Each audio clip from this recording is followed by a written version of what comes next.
than men. Really? Yeah, it's more. I've seen more women, and Well, my biggest thing that I think that's really been making me like, but why? Is everybody's going based off of information that was given based on her crime situation in California, and they make it sound like thousands and thousands of innocent black men were tried and put in jail and given maximum sentences. But when you go and do the homework, out of the 100 cases, literally 100 cases that she did, only about 42 of them were ever prosecuted to the maximum extent. hmm, So it's like y'all are basing numbers off of cases that y'all don't know the whole thing. Then I've right. seen other people talking about they not voting for her because in a past life she was a side chick. What's that got to do with anything? And the Yeah, crazy that's. part about it is some of the ones who I seen said it. You're currently a side chick right now. Mm, You just don't want the world to know you are. oh goodness. So it's I one. I don't understand how women that's saying that mostly because if anybody know how to run a country full of women, it's a woman. She But know what we need. She understand, you know, politics from the perspective of a woman. You would think that women would trust her. we are also our own worst enemies for no reason whatsoever, too, though, if you pay attention. Like, we're the most vocal about stuff that we don't like. Meanwhile, regardless of whether or not we like her or we like where she came from or the whole 9 yards, we're the ones who feel like, well, I'm going to take my vote elsewhere or I'm not going to vote at all. Right. Whereas in, let's take the Republican Party. You think everybody who's a Republican likes Trump? They don't. But they know what the Republican Party stands for Yeah. and what it represents. And at the end of the day, they know that he's just a figurehead when it's all said and done. So we'll put him in.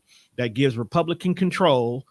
If something goes on in the Senate and we don't agree with the Democrats don't agree with it, it comes back to him because he's a Republican. It sways in our way, so it still breaks even as long as it's lawful, and they'll get more stuff done. But we look at things so differently that we'll waste a vote and not vote for someone who could at least stop something from it. Because I don't think a lot of people understand what it actually means for him to get back in office on multiple different levels. So not just in regards to Trump himself, but the position that he would hold and how it would just shape the way America has looked even more worse than what it is. But that's a wild concept altogether, though. Yeah, that's you said a lot. I apologize for that. You said a lot. But what's going on, everybody? Welcome to another edition of Where I Come From. It is I, Mr. Tone Deaf. I am back in the building. I took a little vacation from recording me personally because, as you can see, even by the display of this right now, TDR is going through a few changes for the good. So I'm getting back to business, though. So you're probably going to get about maybe 6 or 7 episodes from me real shortly. For those of you guys who listen to the audio, I did just get done dropping the Fear of Flying series, so definitely make sure you go out and check that out. It took me 1 whole year to put that together, so it's a very personal piece in regards to that. But I am joined today by a very special young lady. She has definitely been on this show before. It was actually one of my favorite shows I did so far. Which one? What was it titled? I think we were just talking about relationships. I don't even know how we got there.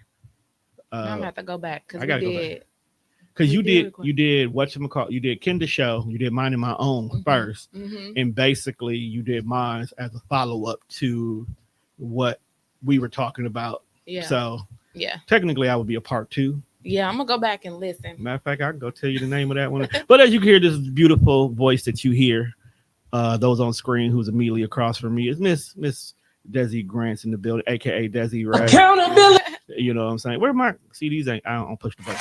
There go my clap. These ain't my buttons. You got a lot of nice buttons up there too. All right, Like it's Seinfeld. Did I see someone that said Seinfeld? A depending on whose show it was, you may have, That's crazy. because we got a lot of stuff on here. You got to be careful with button you push stuff, because a I lot of bet. these buttons they do a lot of different things here.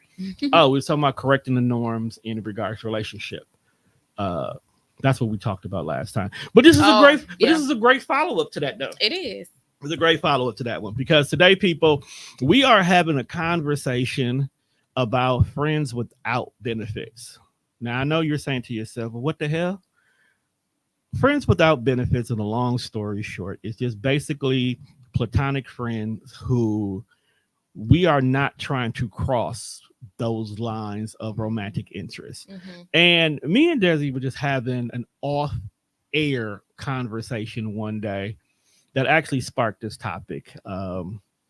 Today's society, it seems as if a lot of people feel like you can't be friends if the person you're friends with checks a lot of your boxes. Mm-hmm. That's basically what it is. Yeah. And it's to the point right now that even in regular relationships, which is what made me really want to talk about this, is even in relationships, a lot of people are very insecure with their mates having friends of the opposite sex. Especially if they, let's keep it real, look better than you. Wow. Let's be honest with you. A lot of times, I feel like most of the time, men are going to have a woman and then find the woman that he can't have more attractive. Why do you feel that?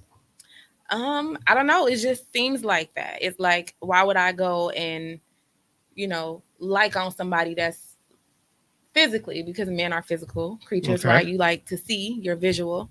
So why would I go and be attracted to someone or like someone who is not as attractive as who I'm with now? Attractively, physically, visually. Okay. No, I don't know. It's just a theory. No, I don't know. I'm it- not in men's head. No, but let's stay there because that actually may be something that's worth even talking about. So let's take me for an example. Okay.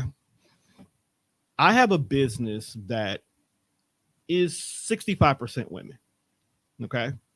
And out those 65% women, because it's a visual business, a lot of women tend to make sure that they look good. Turn the camera on, you can't look like you busted. You usually make sure you look good. Yeah. So by definition, I have a lot of beautiful women that are around me all the time. These are also the same women that are really good friends for me. Mm-hmm. They're my safe space just as much as I'm their safe space here at TDR. But that does not mean that the person who I'm dating or the person I'm involved with needs to feel inferior because she just happened to put that shit on today. Mm-hmm. Or let's use the panel for an example. I got 7 beautiful women. Okay. None of them miss. Okay. It's just me. Okay, Pierre, you better gas your coworkers. Oh, I gas them all the time. None of them miss. Okay. And people know that because it was a funny thing. There was one point in time when someone was trying to recruit somebody from my network to come join their network. They went and told them that I only have all these women on my networks because I'm trying to get with y'all on the low. They laughed at him. They laughed at him so hard because that's never been my thing. Yeah, like I literally have a rule where I don't mix business with pleasure. And even in opening interviews, I usually say that. But that doesn't mean that there are not men out there who don't want to be somebody's friends because she looks good. Mm-hmm. I won't put that past it. There are a lot of guys out here who they may want to attempt to shoot their shot in that moment or have attempted to shoot their shot and got shot down, but they were cool with stepping back and playing the friend role. I've never met that type. I've never met a man who, like me, is attracted to me, and then can turn around and say, yeah, we're not going to be, we're going to just be friends. Men, in my experience, don't really want to be my friend. I think I told you this. This is how the conversation started. How it started, because Okay. it breaks my heart. Like, I want some male friends. What do you mean?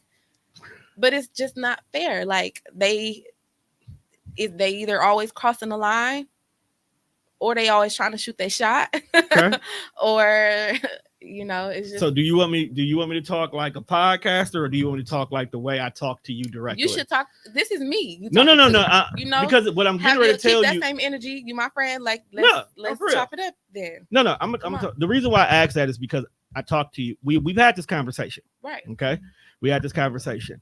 You are not the typical woman that most men come across. Okay, wait a minute. You're gonna have to break that down. That's why I said you want me to talk like that. You are what we would refer to as a chocolate unicorn. I think I heard you say that I name did. before. Like, what is that? Who made it Okay. up? You are what's referred to as a chocolate unicorn. The reason why I call you a chocolate unicorn is because you're very melanated. Okay. Okay. But you have good skin. Okay. I'm not saying that people have bad skin, but you have natural beauty. Okay. Okay. Yes. So if you strip down the makeup, you take everything that men complain that women put on to make themselves look better and stand out even more. If you strip you down to the bare natural look that bald headed men with podcasts be talking about women need to be, it's a theme here at our network. We say that. You still have natural beauty. Okay. Okay. So number one, most men are going to approach you off of that alone. Mm-hmm. Okay. Number two, you are very intelligent. I know that because we have conversations all the time. Mm-hmm. We have regular conversations. We have everyday life conversations. We have friend conversations.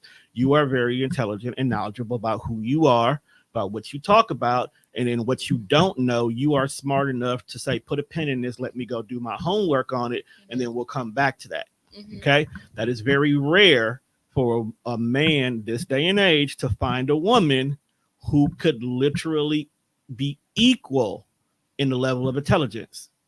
A man will literally look past a lot of physical features and a lot of physical issues if a woman's intellect and drive is there. Okay. I hear that. So I'm gonna add, and not to flip it, because I know women, when we have conversations, it's not a competition, but I do want to say it's the same for women. Like, we will look past bald head, we will look past everything. You know what I'm saying? Like, we will look past it if you can hold a conversation with us. Like, stimulate my mind. Exactly. Challenge my thinking. Like, okay. Now, here's some added plus. Okay. You carry yourself with a level of respect and dignity that is often not seen, but you also do it while walking with the light of God. Okay. If you take those four entities, okay, and you put them in a bowl, you're not going to get too many people who know how to bake that cake. Okay. So if a guy has the opportunity to sit down with you long enough and be able to experience all four of those entities with you, and usually being a friend is when a person can see all of this, they are going to subconsciously say, I'll be stupid to let this chocolate unicorn walk away. And especially if they're your friends and they know the quality of women that they've been getting, because I can tell you right now, most men that you've been friends with, you are the measuring stick to what they look for in a woman. So if you check all 13 of their boxes, their whole thing is, well, God, this must be meant for me. I see. You see what I'm saying? I see. So I now, can see why they wouldn't want to just be friends without at least attempting. But eventually, so this is what I've heard in the last couple of days.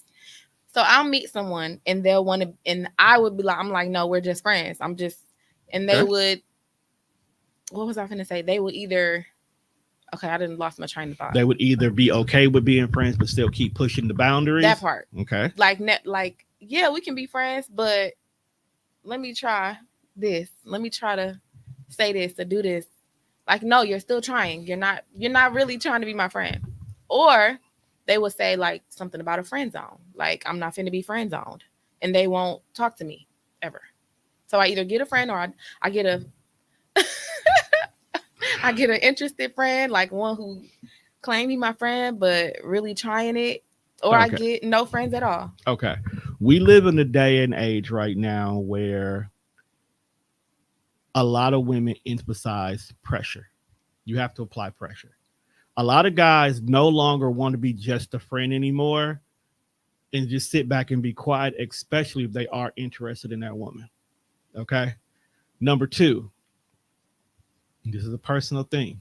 You've actually openly admitted this yourself, and I'll admit this too because I have this problem myself.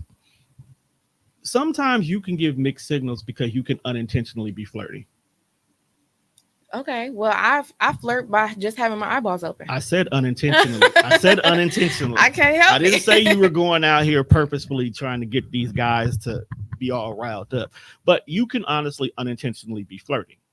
And sometimes that will confuse a dude. Whereas they thinking, okay, we cool, we in the friend zone, and then your playful nature and your honest openness and your just typical behavior Mm-hmm. could make them say, okay, but wait a minute, should I? Is she trying to let me know I got it?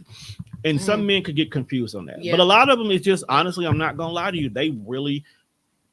It's rare to find good women in this day and age that are not superficial, Mm-hmm. and that is not all about what social media norms are. Mm-hmm. So when you find someone who doesn't meet those social media norms, and like I said, still check your 13 boxes on your thing, it does Yeah. become very difficult for them to say no. Even I'm not gonna lie, I've even had some cases in my past where me and someone are friends, and I was like, but you keep doing stuff that makes me like you. So let me have this conversation Yeah. for a minute to see if it's a possibility. Yeah. And then if it's not a possibility, or you keep hitting me with the not right now kind of a conversation, I can see how that can cause confusion later on down the road. Because if it's not right now, so okay, then maybe there's something that you need to work through first. And Mm-hmm. in your particular situation, that's not the case. You just really want friends, Mm-hmm. but until they actually see a guy that's occupying your time, it's gonna It's take a gonna be minute for pressure. it's gonna take a minute for Continue a to lot of apply them to pressure. yeah, it's gonna take a minute for a few Oh of them to goodness. step back, unfortunately. Okay. Well, Unfortunately. this is my struggle. It is your struggle. See, I'm a Sagittarius, so after a while, if I'll just lose interest in a person. But losing interest as somebody that you would pursue versus losing interest in them as a human. Like if you lose interest and like you don't think they fine no more, or you just don't want to pursue them anymore, how like you No, still gonna be their friend? Or I you when was you say lose I interest, you mean in them as a person? no. I can lose interest in you in that manner and literally still be a friend. Okay. I have the ability, this is just me, because of what I do and because of how many people I meet on a daily basis and the kind of jobs I've had over the course of the last 15 years, I interact with people all the time. Mm-hmm. So I can separate flirtatious natures and stuff like that from the individual itself. I can even take someone who I'm dating, and even in the midst of us dating and being who we are, separate the person I'm dating from the person I'm a friend with. Because sometimes there's conversations that you need to have with someone who you can trust, who knows how to have that conversation without having to insert you into it. Yeah. Like if you're having a bad day and it's because of a previous situation with an ex, I know how to not let the fact that this nigga is still around be a problem. I know how to be like, okay, what happened? What's going on? Is this in regards to this situation over here? Did you talk about this? Did we do this? Well, at that moment, I'm your friend. And then once we work through that, we cipher through that, and that's cleared in your head, and that's no longer taking space. Now we can Mm-hmm. go back to, okay, babe, what do you need? What's going on? How's your regular self? Let's go do this. Let's go here. I sent you this. That changes now. Okay. So I can disassociate the two. And then believe me, it took years to get that way.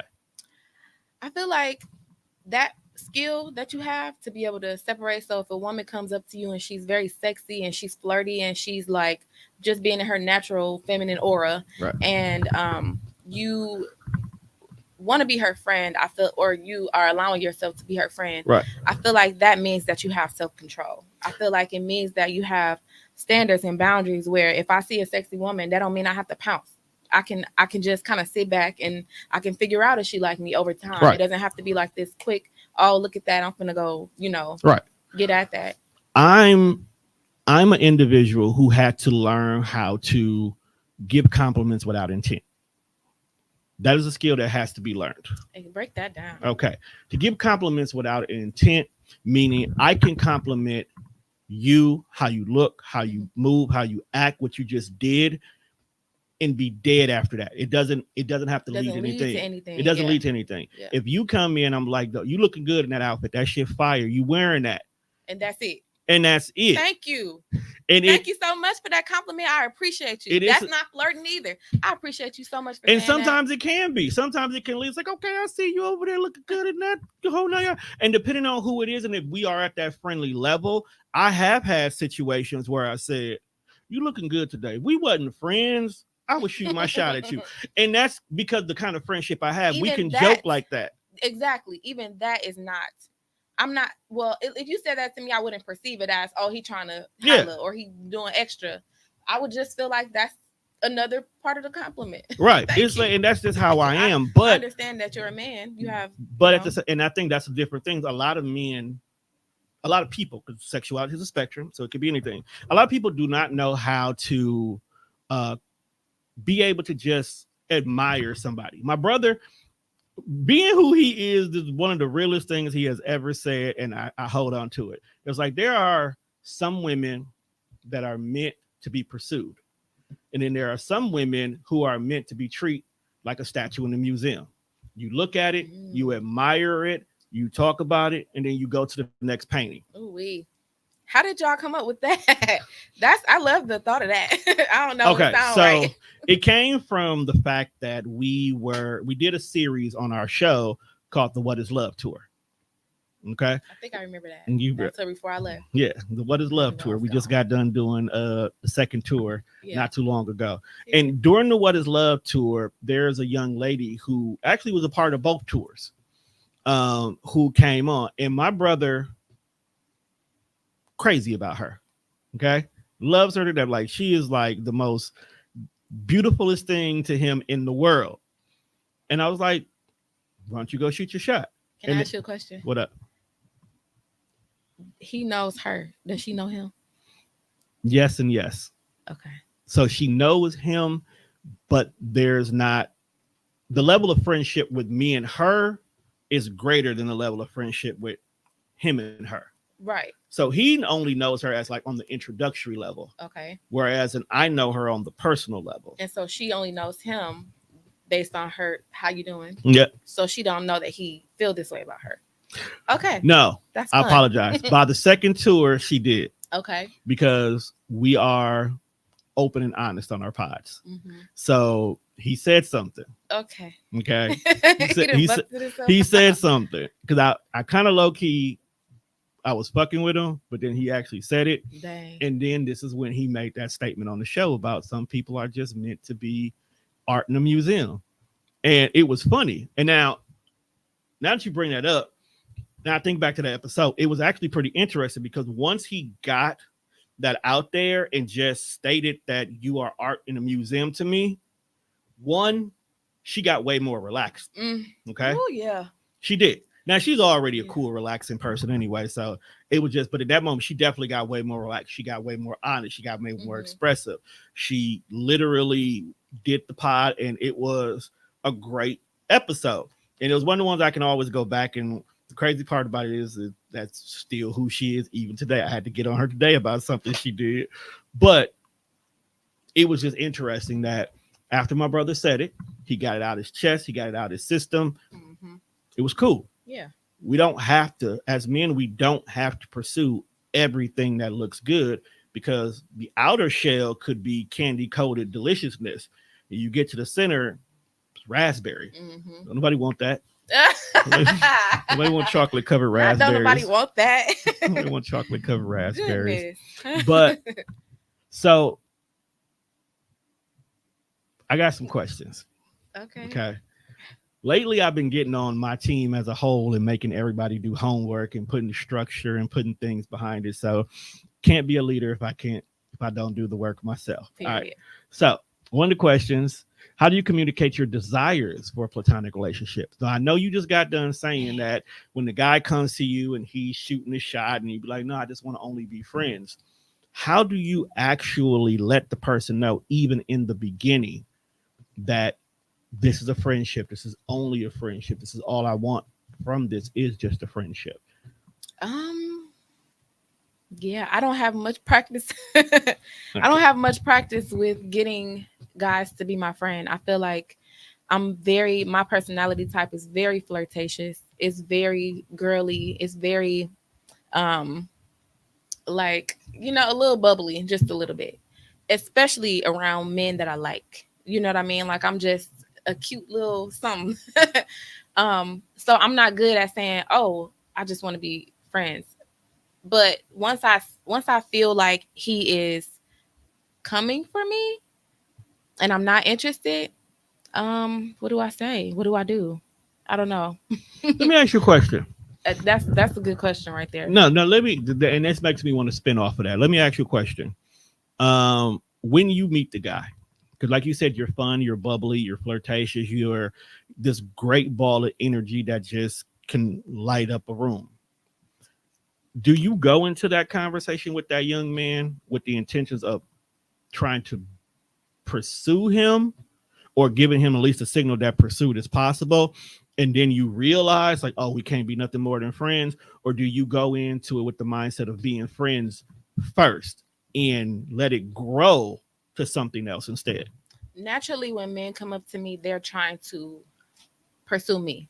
So I don't really think I don't really think to say upfront I only want friendship unless I'm absolutely not attracted to this person. Okay. I think that I do flirt. I think that I do invite conversation. I invite, I invite flirting. Okay. But then when I realize that maybe it's getting sexual before I'm ready, maybe it's getting like the conversation, maybe um something that they did is like, I wouldn't even, or I don't know, something comes up. I feel like Have we're you not on the same page. I have wouldn't. you ever tried to just start as friends?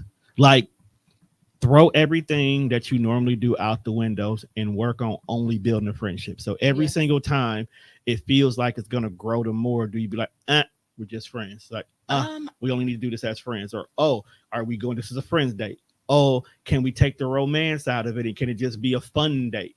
Does it have to be a friends date? Like, have you tried that? so I think that the men that I usually typically like don't go for or not interested in, not that I'm not interested, but don't, I guess you can say pursue. I don't pursue anyway, but I'm able to go up to them. I'm able to start a conversation or, hey, how you doing? Like it's me initiating. Those are the men that I'm not normally interested in. I'm I'm more so waiting for someone to approach me, and that's how I know that it's not friendship. It's not gonna head toward friendship because you're coming to me.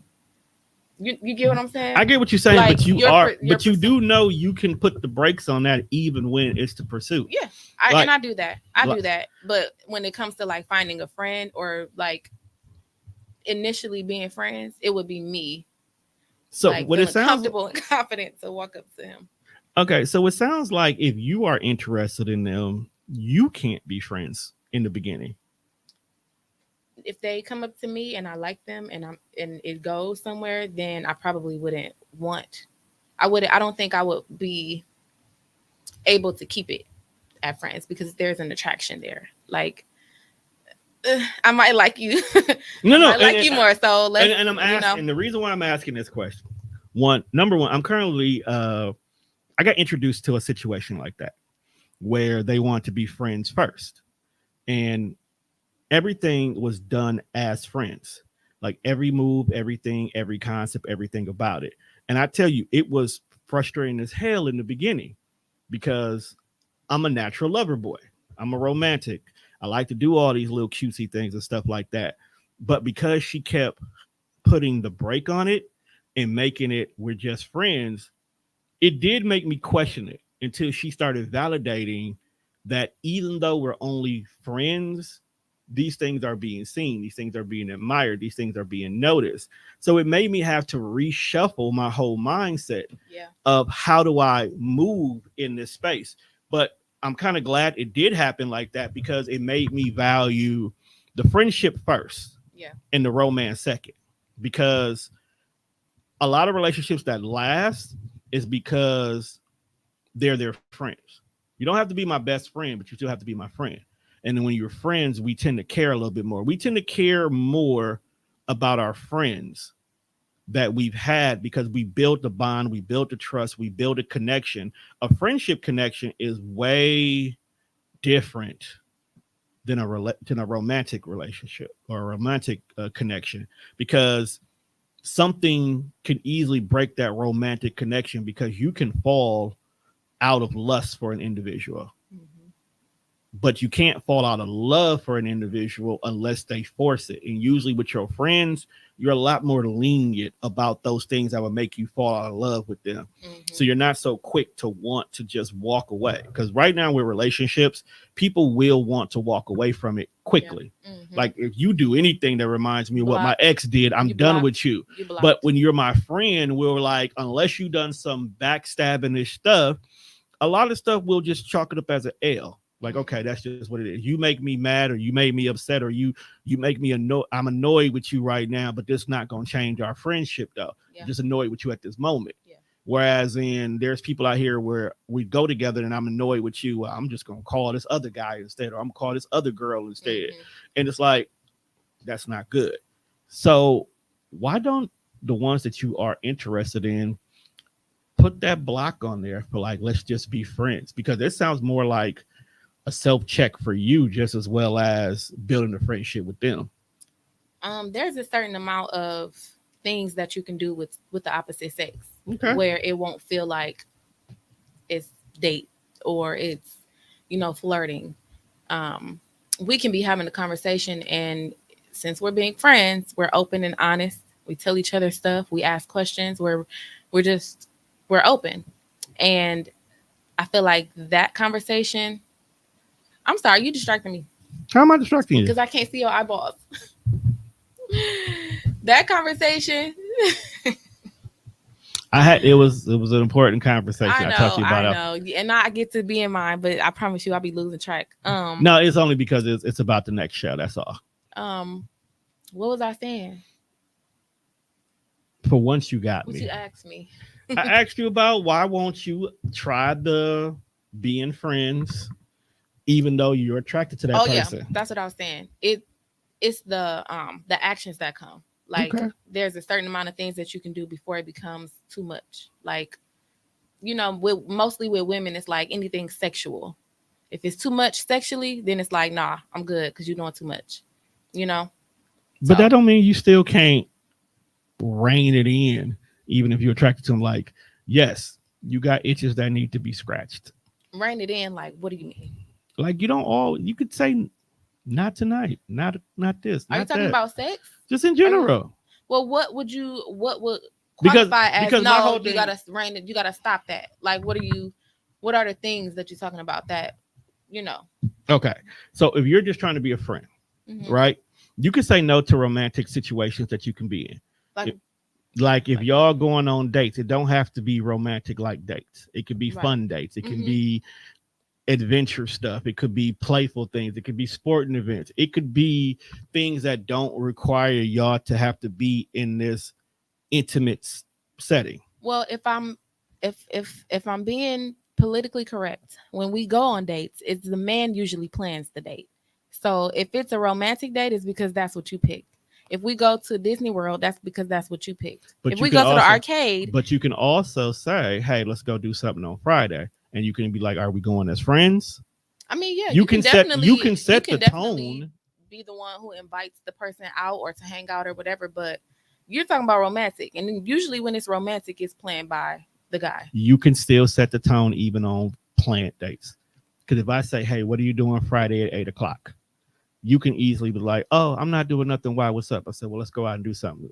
You can easily say, as friends, that's setting the tone of, if we're going as friends, I'm down for it. If you were trying to go as more than that, this is where you have the option of saying yay or nay, and it's not rude. You just don't want to go in that direction. I just want to be friends. That's how you can control the narrative. One way to do it. That's not natural for me to be like, answer the call and be like, if they say, we finna go hang out, and I'm like, are we going to hang out as friends? I don't usually respond that way. I just let it be what it's gonna be until it's not.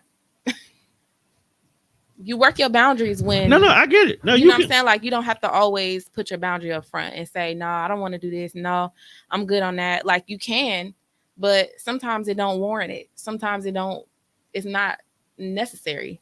A man that was really trying to be your friend would probably be like, I wasn't even thinking about that, but okay. But sometimes it would be more offensive to be like, are we only going as friends because But Than if to just let it happen. Let us go hang out, and then when something crosses the line, okay, we good. We just friends. but here's the thing. If you accept, or let's say you don't put those boundaries in place when they need in the beginning sometimes. Now he has this thought process that, remember, you're a chocolate unicorn here now. So just hanging out with you, being able to create these intimate moments, it doesn't have to be sexual. Intimate moments could just be those small little personal moments that are just you and him. This is where those feelings start to grow. And here you are thinking, oh, we're just friends. Because remember, you don't see him as being more than friends. Doesn't mean that he doesn't see you as being more than friends. So now there's this lead on that has happened from you guys having these moments and things together to the point where now I don't, if I can't have you, then we can't be friends. Whereas in those boundaries or walls could have kind of been presented earlier because, yes, you want things to happen naturally, but at the same time, you want him to understand that in this moment, that's not what we are. I think it's an interesting perspective, but that's not how it always works. So Have you tried it that way before? in the same light where I could be like, no, I just want to be friends, like up front or whenever, you could also state your intentions and say, I want to take you out and let's go somewhere romantic. I like you. I want to get to know you. I'm trying to make I you my like you. woman. I want you. As opposed to making me say no, I'm good. I wouldn't do it like that. Okay, and I I would get just that. wait. I would just, yep, let's But go hang out. Yep, let's talk. Let's get to know each other because that's how friendships that's start. how friendships Just grow like regardless. that's how, relationships start. You have to get to know them, and that's your initial way to do that. Right. That's how relationships grow no matter what. And I'm not disagreeing with you in regard to that. Like you said, these are two different perspectives and two different ways things go. But I will say, I can see how you end up in a lot of the situations you end up in too. I can too. Okay. But it's not socially, it's not on me. This is a joint effort. It is a And joint if effort. you come up to me, because it's likely that when I'm out in public and a man and me start talking, it's because he walked up to me.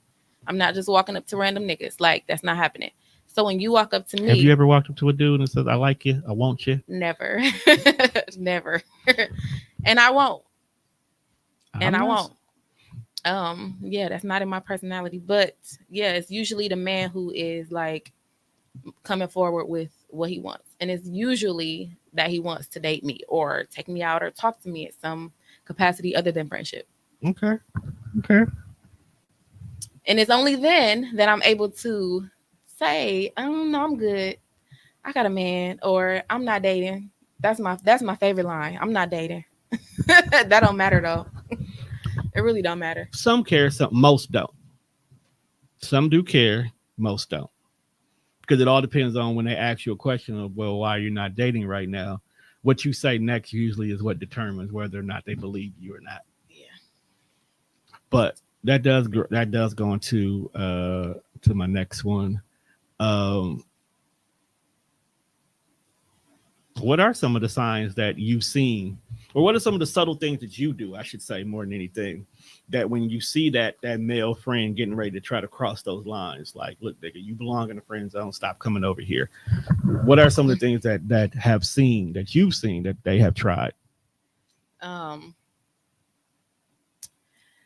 They'll give me a hug, and it'll be longer and more tight. Maybe they need a hug. They might rub their hand across my back. They might, try to smell my neck and get all up in there. They might.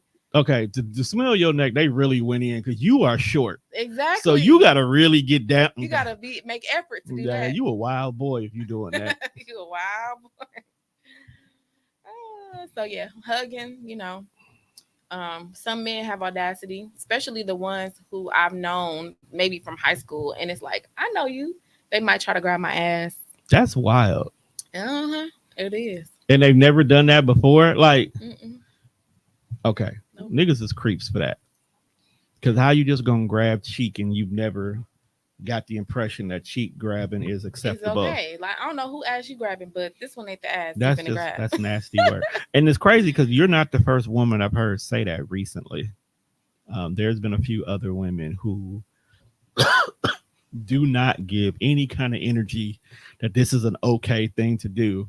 That have said that men they have gone on date with, like literally first date, not even halfway through it, cheek grabbing, nasty work, It's the audacity. nasty work, man. Y'all got to chill out. You know what I'm saying? Y'all doing entirely too much. So let's say you in a relationship and Bay has a female friend. Yay or nay with you?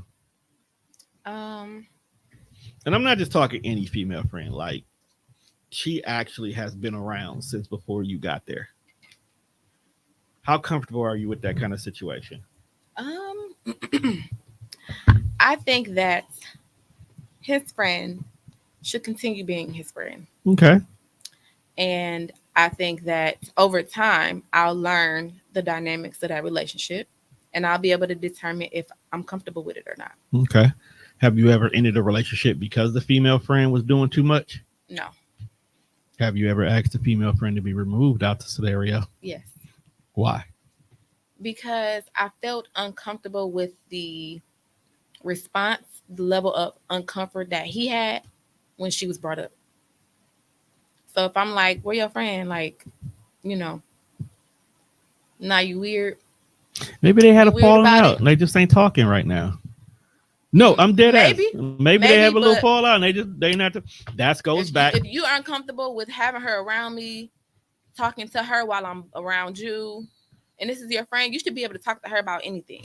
This You is should why. be able to have her in any space because first of all, she came before me. Second of all, that's your friend, right? All right. Not only that, if we're together and I have a male friend and everything that you're doing with her, you don't want me to do with him, then that's not your friend.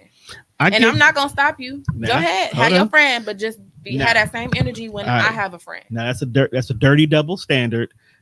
But let's take you for an example. Okay. You literally just said that it is almost nearly impossible for you to have a male friend because eventually every last male friend tries to shoot their shot at you, Yeah. right? Mm-hmm. So if you have actually decided to date a guy and you and this guy are settled down, this guy knows men be shooting their shot at you. So he is not trusting him. It's not that he don't trust you. It's not saying that him and his friend is more than just friends. He don't trust that nigga, which is why he don't want you to be doing anything platonic, friends, whatever with that nigga because he don't trust that nigga.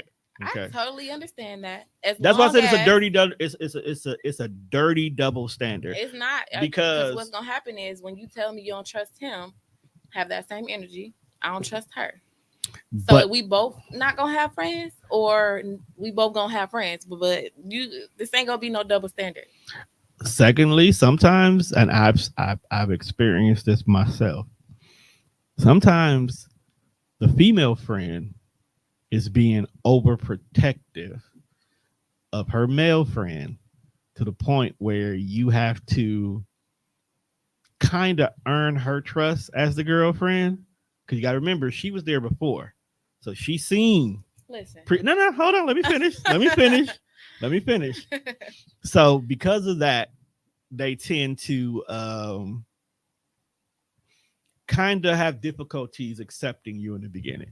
But then y'all, as the girlfriends, be like, this bitch gotta go. She's just being protective of her friend because she know what he went through. Okay. And we don't know enough about you in these type of situations because he's working hard to not put you in these particular situations of what he dealt with before. So there tends to be a little bit of animosity. And a lot of times those girlfriends, they just want the girl gone. And that makes her not even like you even more because like I'm trying to protect my friend. Now you're trying to take my friend from me. We gonna fight. I don't know how you just got all the way over there, but I'm still over here at the part where we don't know you yet. Like, what do you mean? If you bring me into a situation as your girlfriend or your woman, then Tone, oh my God, I can't. I was you wanted to. It was my brother actually saying that we may have to cancel the If second he show. brings me into a situation where his friend is there, it's not about we need to get to know you. Okay. This is not it's not you. You're the friend, just like his other nigga friends. They not over there grilling me, so you shouldn't either. They actually are. You just not realizing it. Well, maybe she could be a little bit more smooth because it's not up to her. Well, I guess I don't know how the relationship is, but it shouldn't be up to her to determine if I should be accepted or not. Me and him should already have that figured out. We talking. Right. This is our relationship, not her for her approval. It's not how that Okay. works. Now, I would never want her to have to be good, like get out of here. You can't be his friend unless it was some type of disrespect or boundaries that were being crossed, or you can still be his friend, but you got to know your place.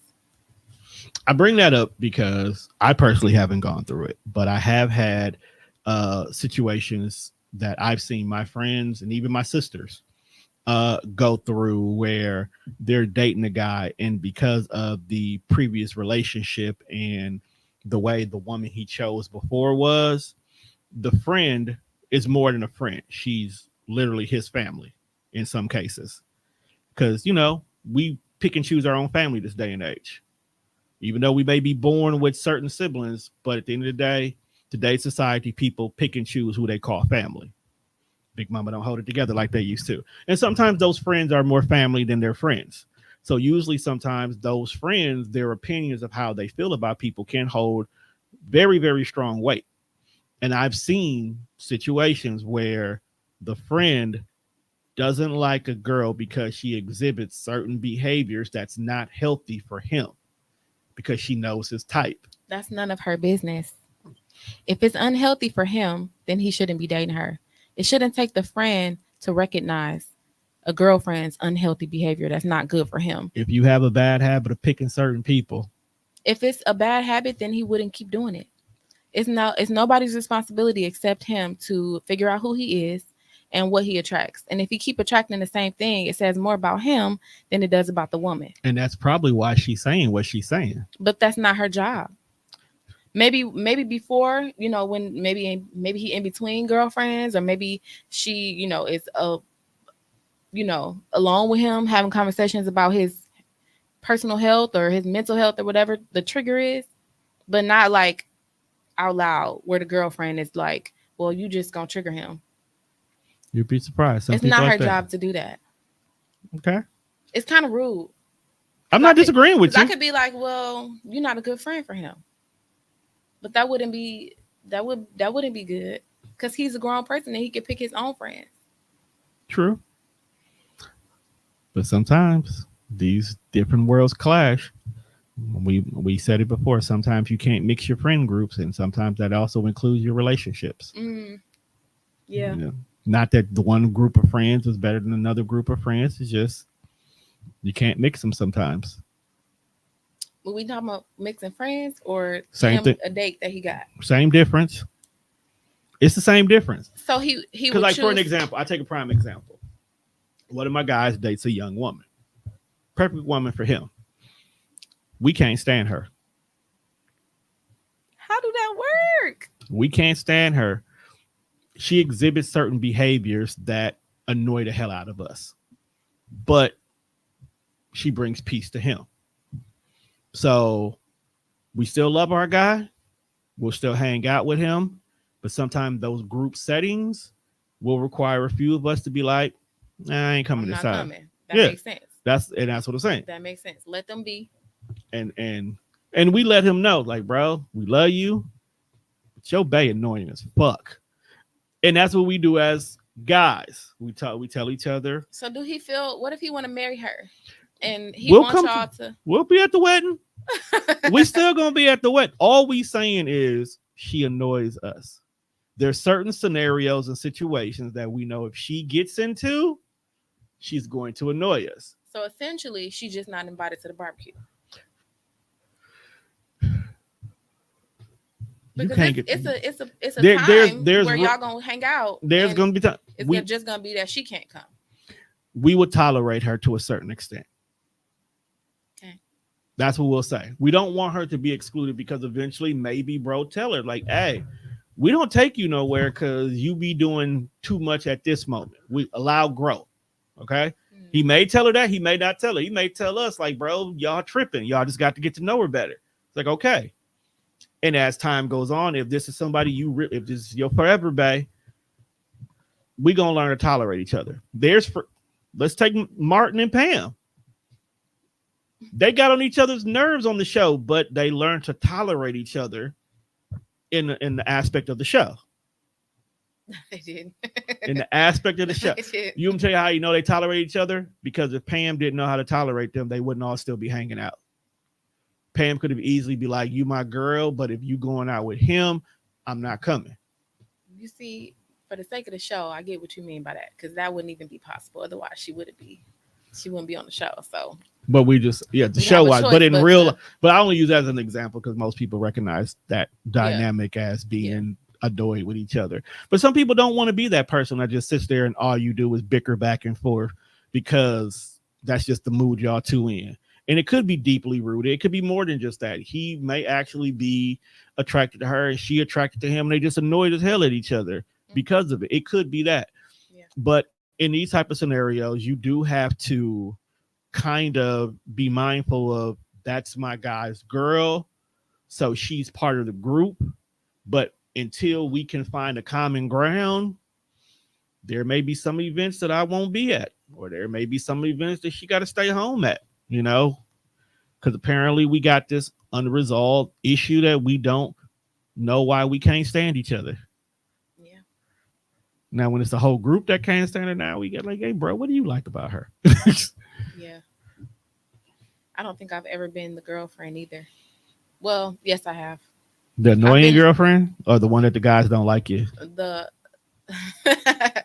I would never think I'm annoying, but to each his own. Yeah, different people get To each annoyed for his different own. reasons. But not that it was ever said.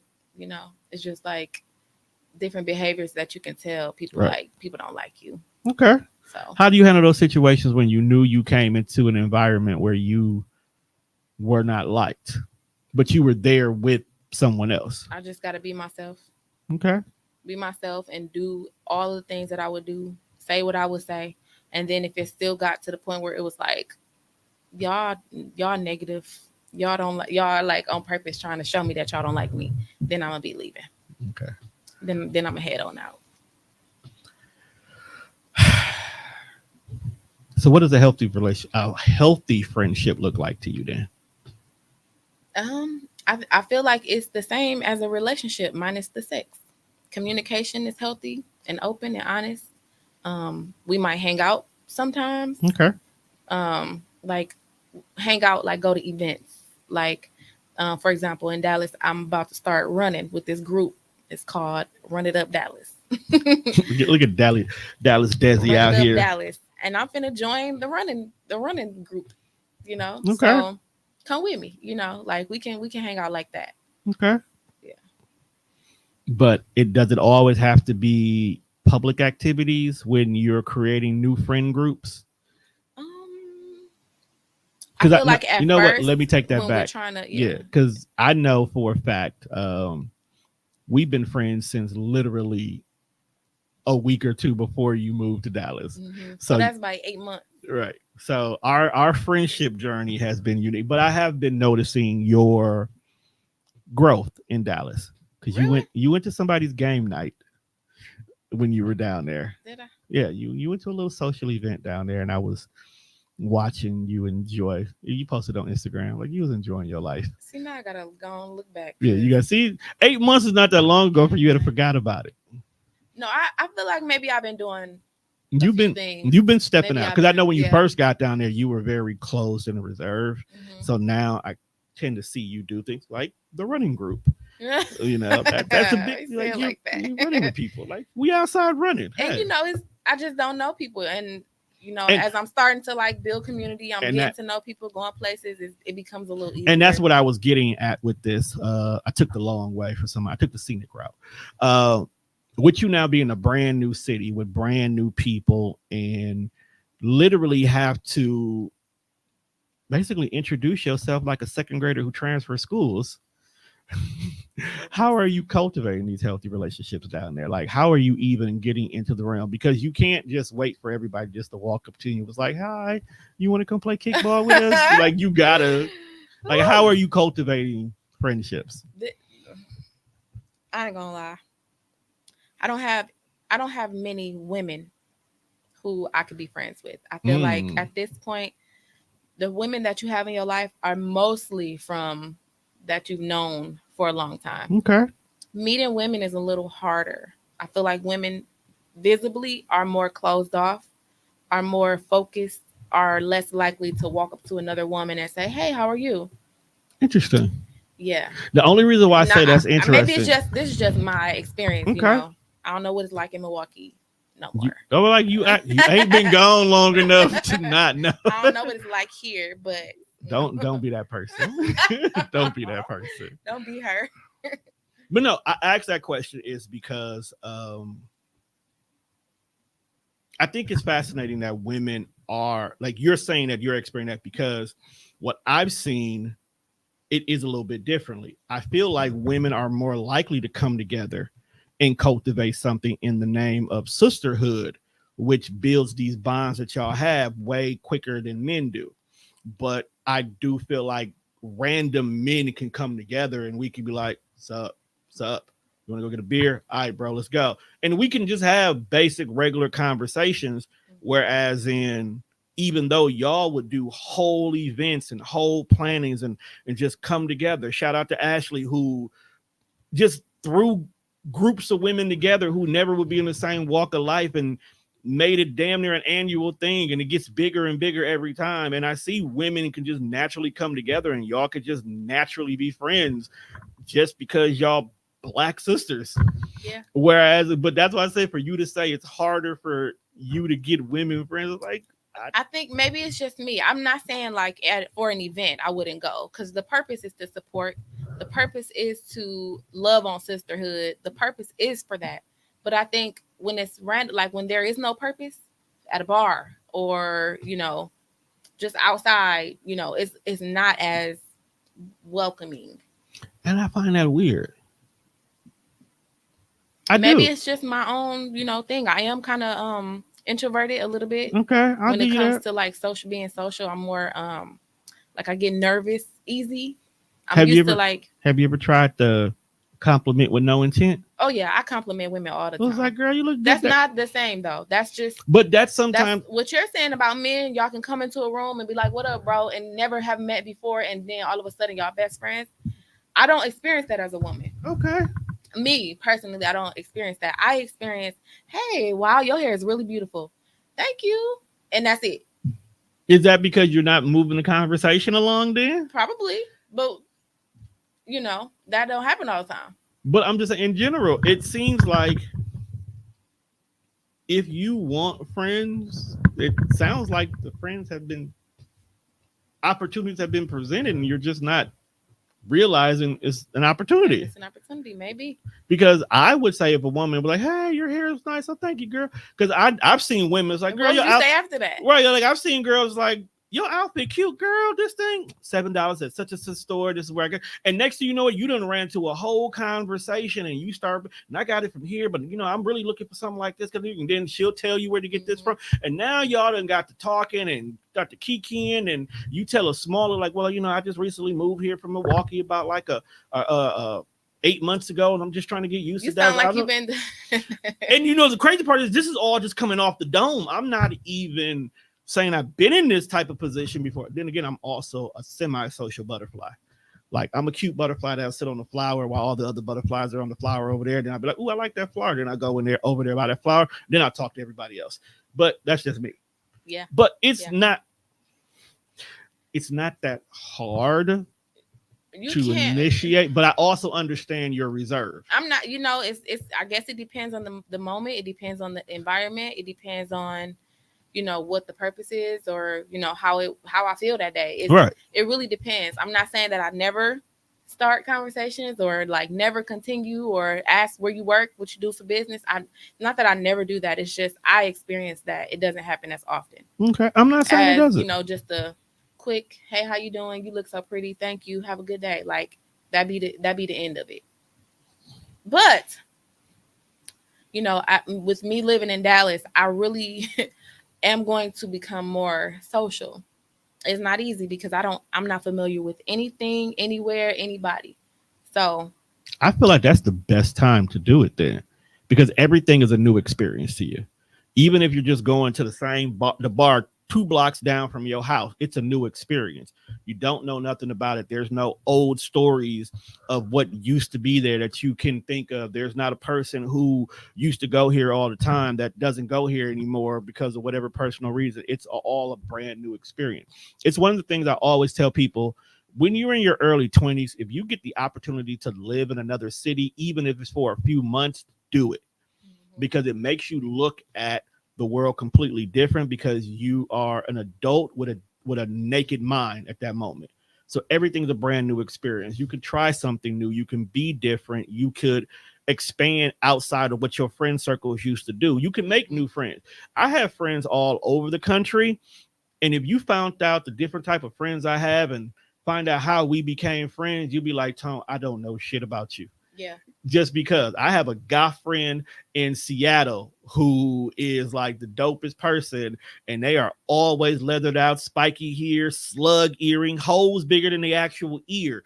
And this is my people's. Like, we could sit here and jam out to Evanescence and just look at flowers all day, and it's cool. I'm great. Meanwhile, then I got over here in Virginia, I got a ex prostitute friend who's trying to live a clean life and get a college degree, and I'm still look at them just like regular people. You go out, you make new friends, you make new stories. I think I'm probably a little bit more easier to do it than you, because my business is talking. Mm-hmm. So I naturally want to hear somebody's story. So, and a lot of times, some people just want to tell their story. So if I sat down and I say, "Yo, them some nice boots. Where you get them boots from?" "Oh man, I got these boots when I was on this trip last week." "Oh, where'd you go? Why were you there?" Like, it's a natural thing for me to make the story keep going. And then the simple fact that we had this small little brief conversation that took up 25 minutes of our lives would make them be like, "Yo, what are you doing this weekend? We got a concert going on down at the bar. You want to come?" "Sure. I'm not doing nothing." And next thing you know it, I found a new circle. That's amazing. Doesn't work for everybody. You as a Absolutely woman. not. Also, you know what? I got to be realistic here. As a woman, you also can't just do that. It's not safe for y'all. Okay. Goodness. Like, that's what I say. We got to be realistic. It's also not safe for y'all. Y'all can literally, and this is one of my biggest fears about you in Dallas, which is also why our friendship grew, because I also need to make sure you're in safe spaces, even in new places. You don't know how a person is. Okay. We talk so much about the facade that people's put out here. There's a lot of masks that people wear, and then you get to find somebody, and you come to find out they are weird. I'm not even gonna use the word weird anymore. I'm just gonna go to the extreme: sick, twisted fucks. Okay. Because we call people weird, and they just different than you are. People call people weird right now because they listen to Creed in 2024. That's not weird. They just like what they like. Stop being that person. But there are some actual weird people. Yes. In this case, I'm talking about weirdos. There are some actual weird people who everything's just not upstairs. And you got to be careful with them people. I watched Sister on BET, and Gary's a weird dude. I don't like him. I've never liked him. I feel bad now because I don't watch that show. Please don't. Don't get into it. It's a rabbit hole. Is it? It's a rabbit hole. It's a bad show. I have been watching Bridgerton. No, see, that's different. I can fuck with Bridgerton. Yeah, I've been watching Bridgerton. First season of Bridgerton was my shit.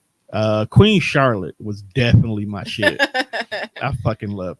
Matter of fact, Queen Charlotte is the reason why I still watch it, because the way she be just so unimpressed with shit. She just be so unimpressed with shit. It's like, I'm just doing this to be doing this. But no, it's the thing about him is he definitely gave the facade of this great guy, that he locked in the main character to the point where she was ready to like go all in on him, and only to find out, like, as an onion peeling more and more layers. There was more and more just like, bro, you get weirder and weirder every season. And it's like, at this point in time, somebody need to unalive this character. Oh, So for some of the not things unalive. sometimes He was that weird. Okay. it's without telling the show, yes. Um, and Yeah. unfortunately, It sounds like the process of a woman trying to figure out if this man is right for her. exactly. But when they're exhibiting all the wrong things, and then when you tell them, nah, my guy, and then they just won't accept the nah. That's the weirdo. That's the weirdo. And that's one of my biggest fears with you being down there in the circumstances that you're in. Because you're by yourself, just you and your baby. Um, and Okay. you're building friends. Yeah. So you I gotta think that's the most, um, safety concern type of yeah, thing. Building friends part. because Because you got I'm not alone. no. I'm not completely alone. You're I not. have I would. family, You have family. I need to stop but saying that for yeah. people listen to the show and start looking for you in Dallas like she by herself. Where Nah, is she? there's definitely a 45 toting family member that would definitely remove you off the plane of Oh, and existence. gladly, okay. Okay. I might help them hide the body. So let's be honest here. But no, it's the building of friends because you have to build a circle of trust. You have to Mhm. feel safe with them. You have to be like minded. You have to, because you don't know their past, and you can only go off of their behaviors, and then you also have to factor in what other people say and try to be attentive but naive at the Mhm. same time. Okay. So like you can tell me she used to be ABCD, but it's supposed you kind of like, but that's the used to. So I'm not gonna worry about that because she ain't showed that to me right now. But at the same time, you also have to keep it in your head. But she could. So it's like I gotta trust you, but I also know you stab niggas in the back in the past. So I Mhm. gotta be have my knife on the side just in case. I feel like you, But do you want to be that friend at that point then, you know? yeah, you just have to have discernment, right? Yeah. So, understanding who you are enough that when somebody shows you something and it's not comfortable or it's weird, then you know how to say, "Nah, I'm good on that," instead of continuing to move forward. I'm good on you because you're showing me that what I don't like my boundaries. I Mm-hmm. can't speak for the next person, but as far as I go, that makes me uncomfortable, and you just got to say that.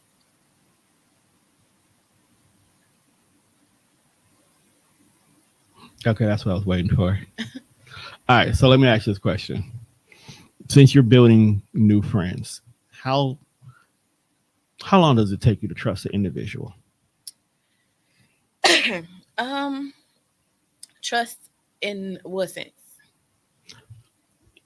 Okay, let's Well, let me say this first.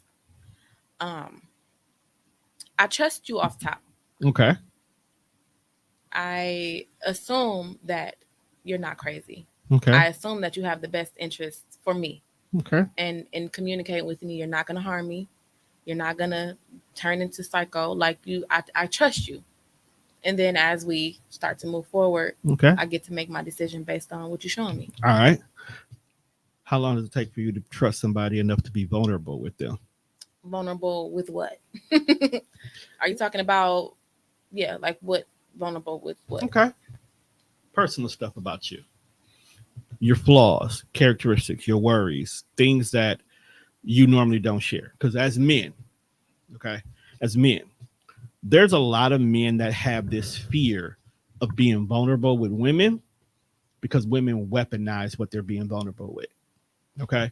If I told you I have issues with my mom, me and my mom had a rough growing up, a rough childhood.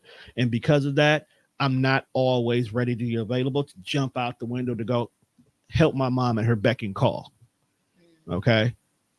And we don't like to share those levels of weaknesses with some people because vulnerability gets weaponized. I sit here and tell you that me and my mom ain't on the same page. We don't like, I don't deal with her because she was abusive.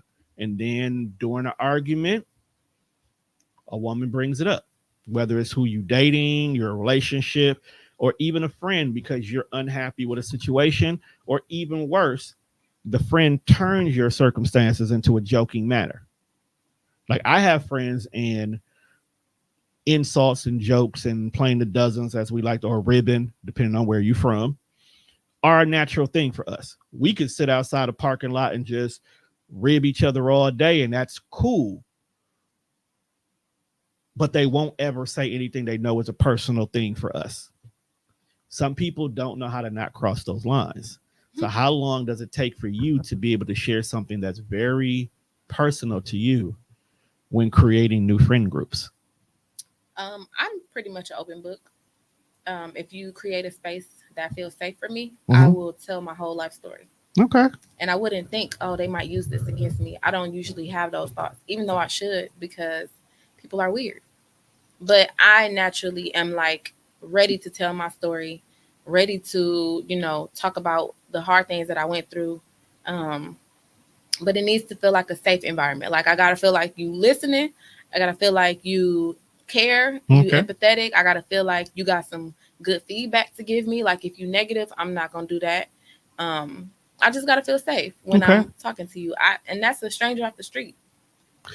I bring that up. I don't feel like I'm sorry. No, no, go ahead. I don't feel embarrassed often about what I go through What or you go what through. my Right. flaws are. Right. Even down to my physical flaws. I say if you don't like it, don't look. What physical flaws? I have flaws, but we're not going to talk about them. They're personal. You just have it in your head what you don't like about yourself, and Okay.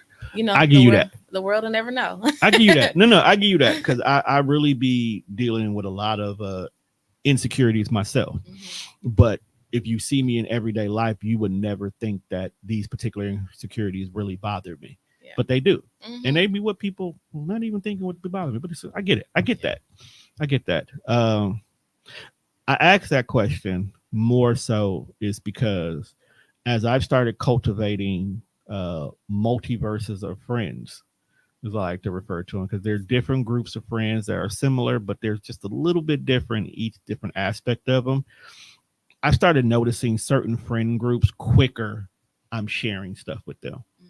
Like I have a friend group who literally is who I turn to when I'm having some of my most broken moments. Mhm.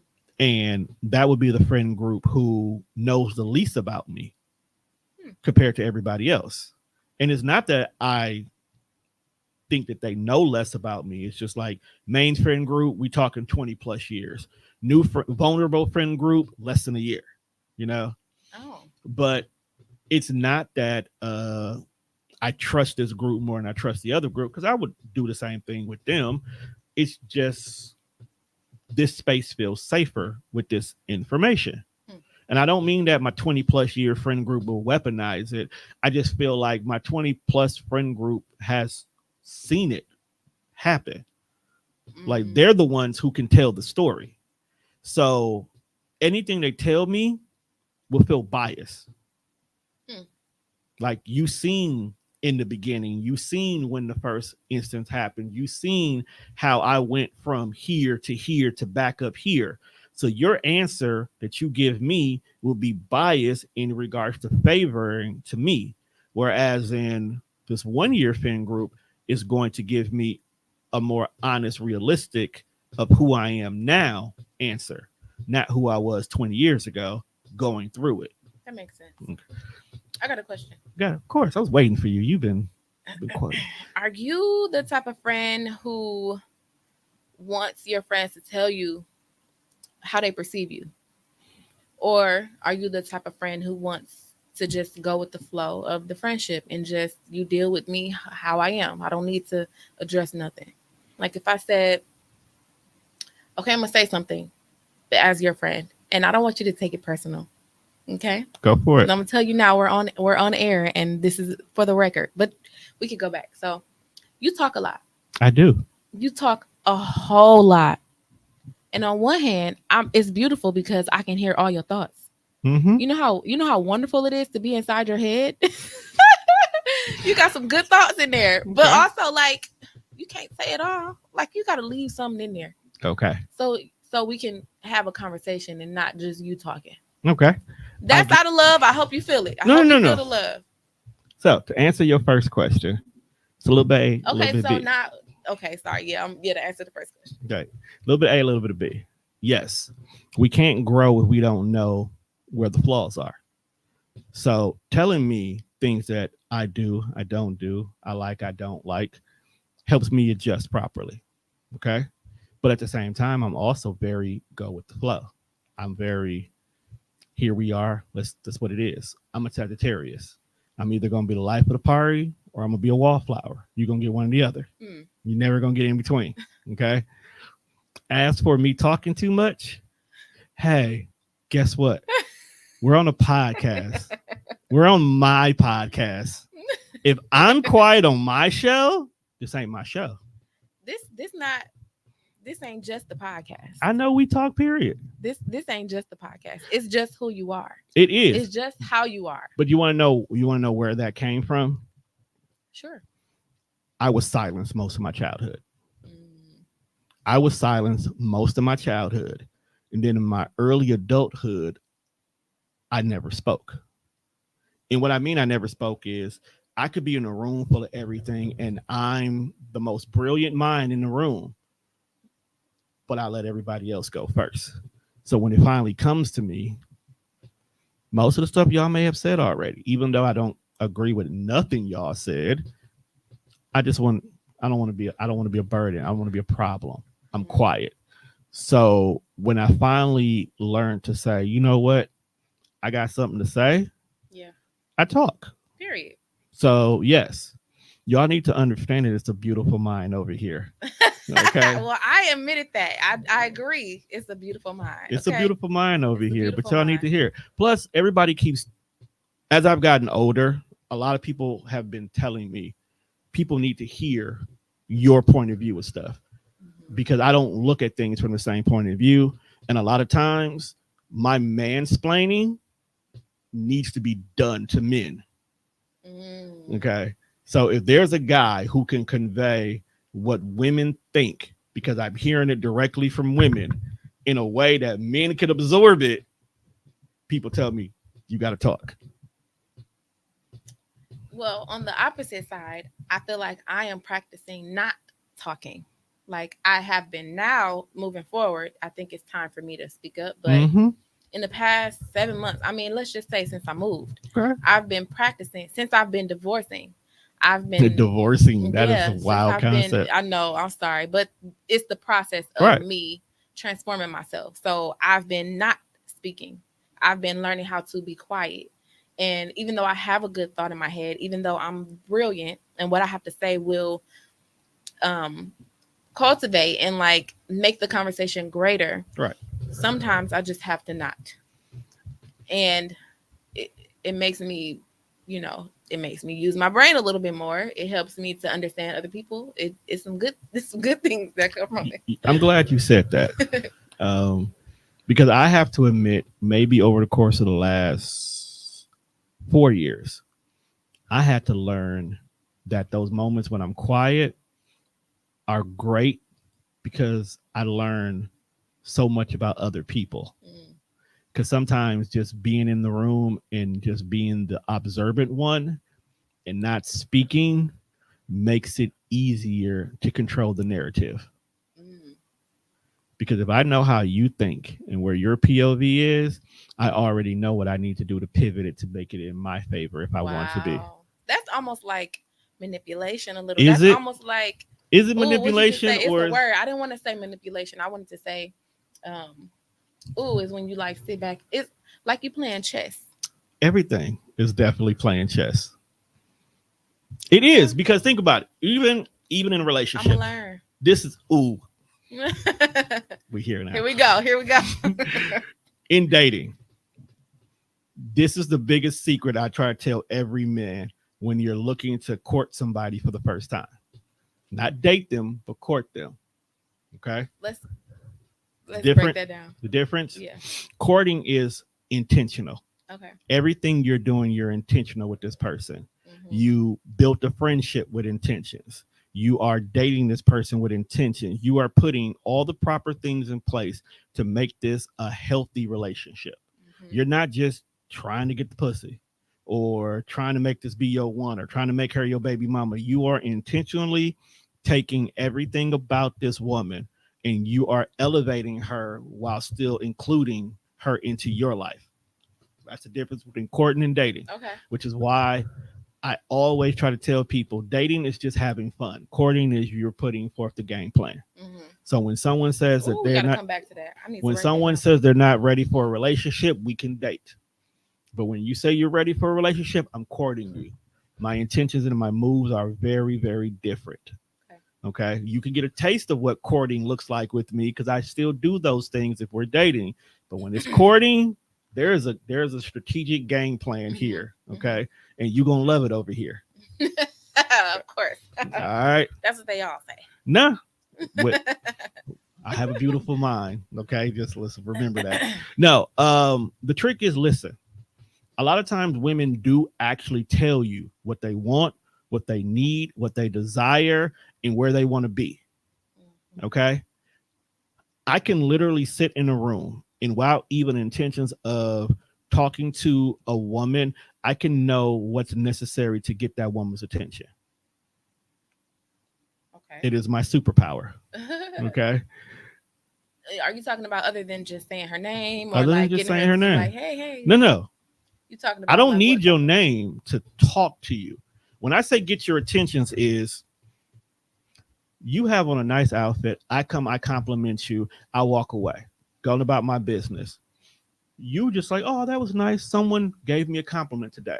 To Mhm. get your attention is to remember that tone gave you a compliment that day.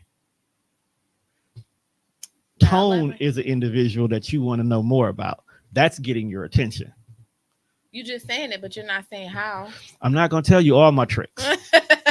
Oh, it's a trick, huh? Okay. I'm not going to tell you It's everything a because if I skill put to it, that. It's it is a something skill. to it. It's a See? skill. It's chess, remember? Well, that's why I feel like all men say Not the all same men. thing. Like No, they feel all like men don't. Not you can say that, but here's the thing. Like I said, listening to it and listening to a woman and paying attention. A woman will tell you everything you need to know about her. The thing about it is the biggest trick about women is don't go into every scenario with every woman thinking the same things work on all of them. okay. You have to treat every single woman as a brand new individual. So you Okay. have to study her movements, her mannerisms, her talking, what she likes, her color schemes, things that excite her, things that annoy her. You have to study each individual woman as a brand new piece of art. And this is from going from dating to courting. This Going is from the dating to the courting. process of Yeah, going going from from dating to dating to courting. You courting. knowing you paying attention. If you're paying attention, and what makes it possible, because sometimes if you're doing what you're supposed to in the dating phase, she will move you to the courting phase. Mm-hmm. That woman who's not ready for a relationship will see not only the effort that you're doing, but your effort is intentional. Because I've been told multiple times that there's sometimes a woman will not want to go into a relationship with you because she's unsure that you look at her as the one. Okay. As long as you have options and your mannerisms project as if you have options, she's not going to lock herself down because she doesn't feel secure enough to give the exact amount of effort that you're giving. Because something about what you're doing is making her feel that your other Unsafe. option, not even just unsafe, but you're not the only option. Like if she goes to work and she can't be on her phone during that 8 hours, you're probably talking to somebody else. But we're only dating, so there's nothing to trip about. But if throughout that day or your past actions have proven that when you say you were on my mind today, your actions back that up by whether the words you use, whether you send little gifts, whether there are memes that you post, you'll be surprised how much memes can say a lot for people. Okay, no, I agree with that. Okay. The memes and the videos. I gotta say something about the safe. I said feeling safe because you have to, as a woman, I think we want to feel like we can trust you. We can let our guard down. We'll be taken care of emotionally and mentally. Mm-hmm. And so you're right. Like she's not gonna just allow you to continue and like have her heart when you're not showing that you're safe for her. Exactly. The other thing I have a question. We're Question talking it. about dating and courting, right? Okay. So do you think that men, or how do you think men feel about going from dating to courting? And are they what type of men are ready for that, or what does it take? Because what I heard you say about dating is that it's just like an option. It's fun. It's just something to do. Like we're getting to know each other. And then courting is intentional, Mm-hmm. meaning we're trying to be married. We're trying to be serious with each other. Just one and one. However Whatever we you deem consider as serious looks something. like to you, yeah, Yeah. or intention is to you, Yeah. because not everybody. We have to accept the fact that not everybody wants marriage. Right. Okay, some people want that long term commitment, and even if you're there forever, babe, that's my Mm-hmm. phrase I like to use. Um, it still feels good.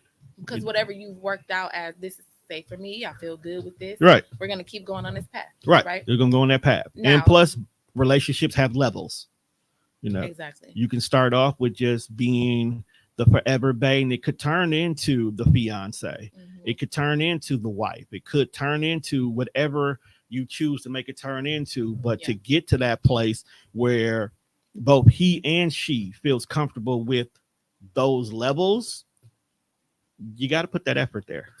So there's this weird place where we are in our society, Okay. and I'm gonna blame it on social media. I was just talking to some random Everything, guy. everything social media. It was because a man will complain about dating. No, dating come first before courting, because Okay. one is intentional, one What? is just what it is. Yeah. A man will complain about dating when the things that he's doing as while he's dating are all the things that lead to courting. Okay. So I don't know if it's because you just want to skip the part where you got to spend money and go on dates, or the part where you got to spend time or be held accountable or communicate, or those things are required when you're dating. Sure. And they're also required when you decide to court, when you decide that she's the one. Right. So why are men complaining about the dating part? Okay. Social media is the worst place It is. to get any advice on anything.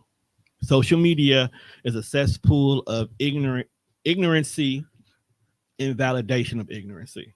Because a bald-headed dude with a beard and a podcast can go on social media and say whatever rhetoric he decides, and because people can connect to people, some other bald-headed dude without a podcast is going to agree with him and say it as law. And then it starts this whole trickle down effect of negative conversations to the point where the next generation of people be like, that must be right because they were talking about it. That's where I saw it. That's where I saw it at. So, and that's bad. I talk about podcasts while being on the podcast. That's terrible. But yeah, social media has created this popcorn effect where I like you, I want you, we go together. Right now. And unfortunately, there are some women out there who say, okay. So it's a two-way street. Men say, I want this, I need this, let's do this, and we're here.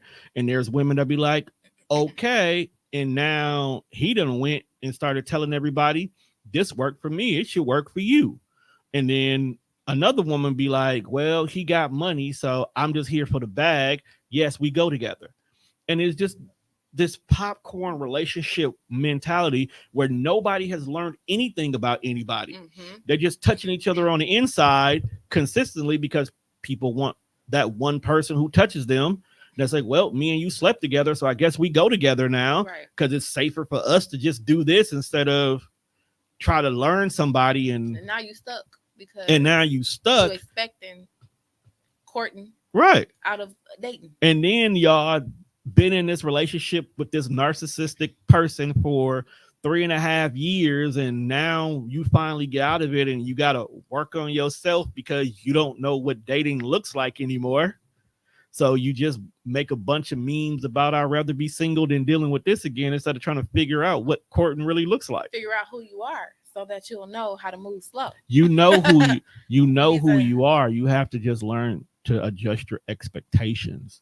Like I said, the person who I'm friends with, who we decide to be friends first and see if it grows into something else, made me learn how to break all of those mentalities. That popcorn mentality had to be broken.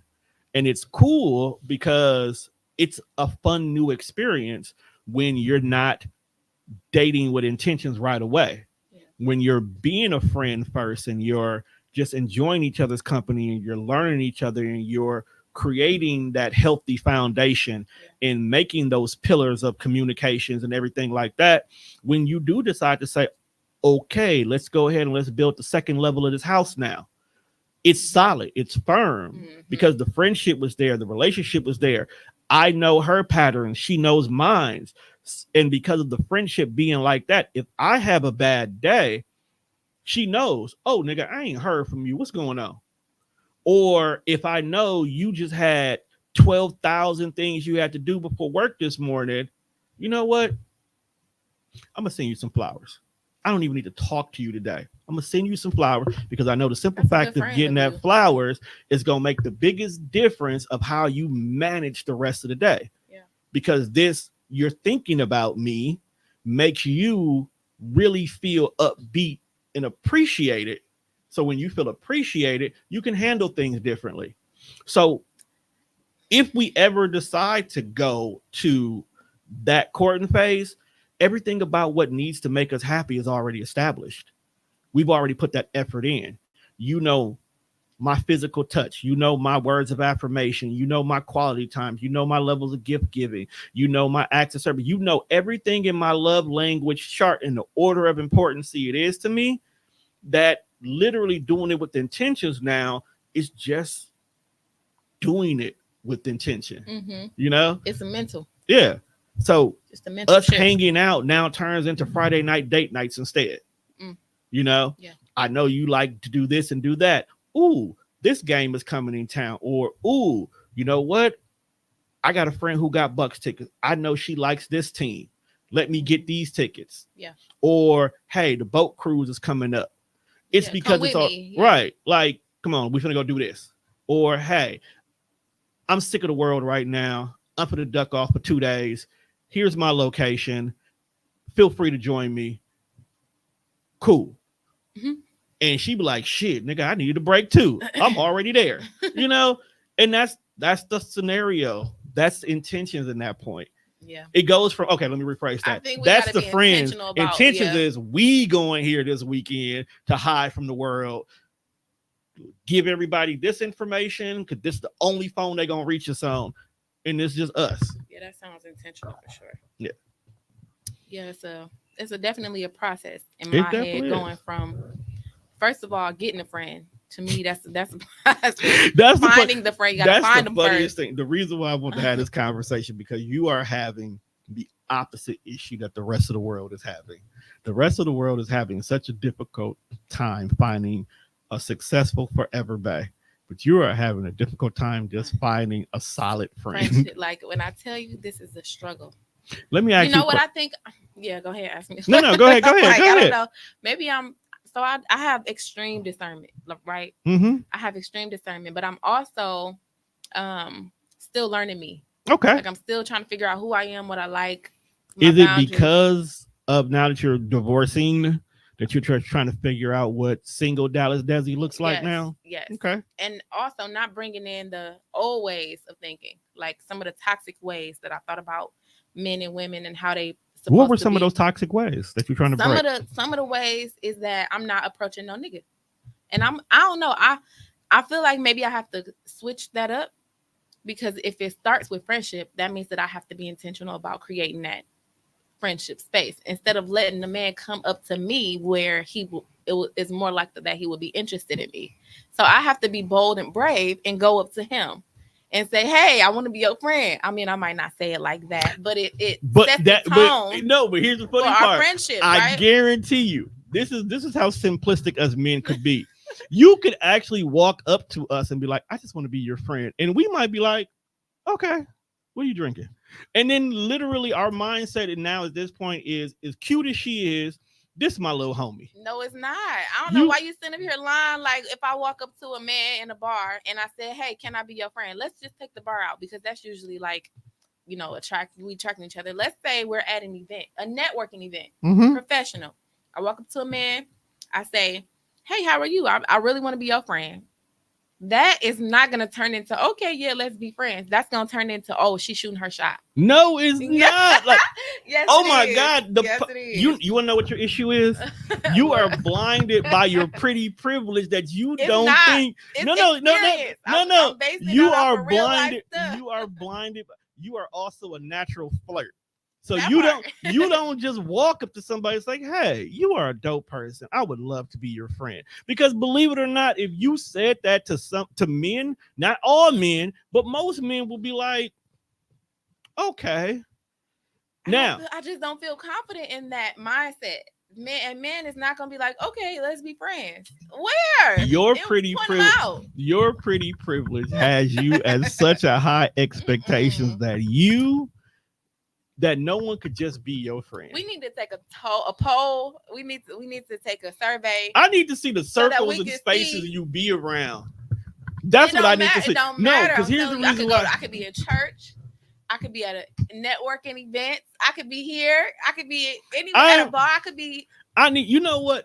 I'm so mad you are only here for a brief moment in time because I would do a whole month experiment with you where every time we go out, I am coming with you To watch, just to watch. just to watch. I And you will will tell. find out. I I'm will not. tell everybody, look, I am her butler. I am whatever excuse to make you not think I'm You can some just dude. sit. Nobody even got to know you there with me. You could just sit in the chair over there and have your drink and just watch. You will see. If we go to black, you gotta come with What's us. tonight?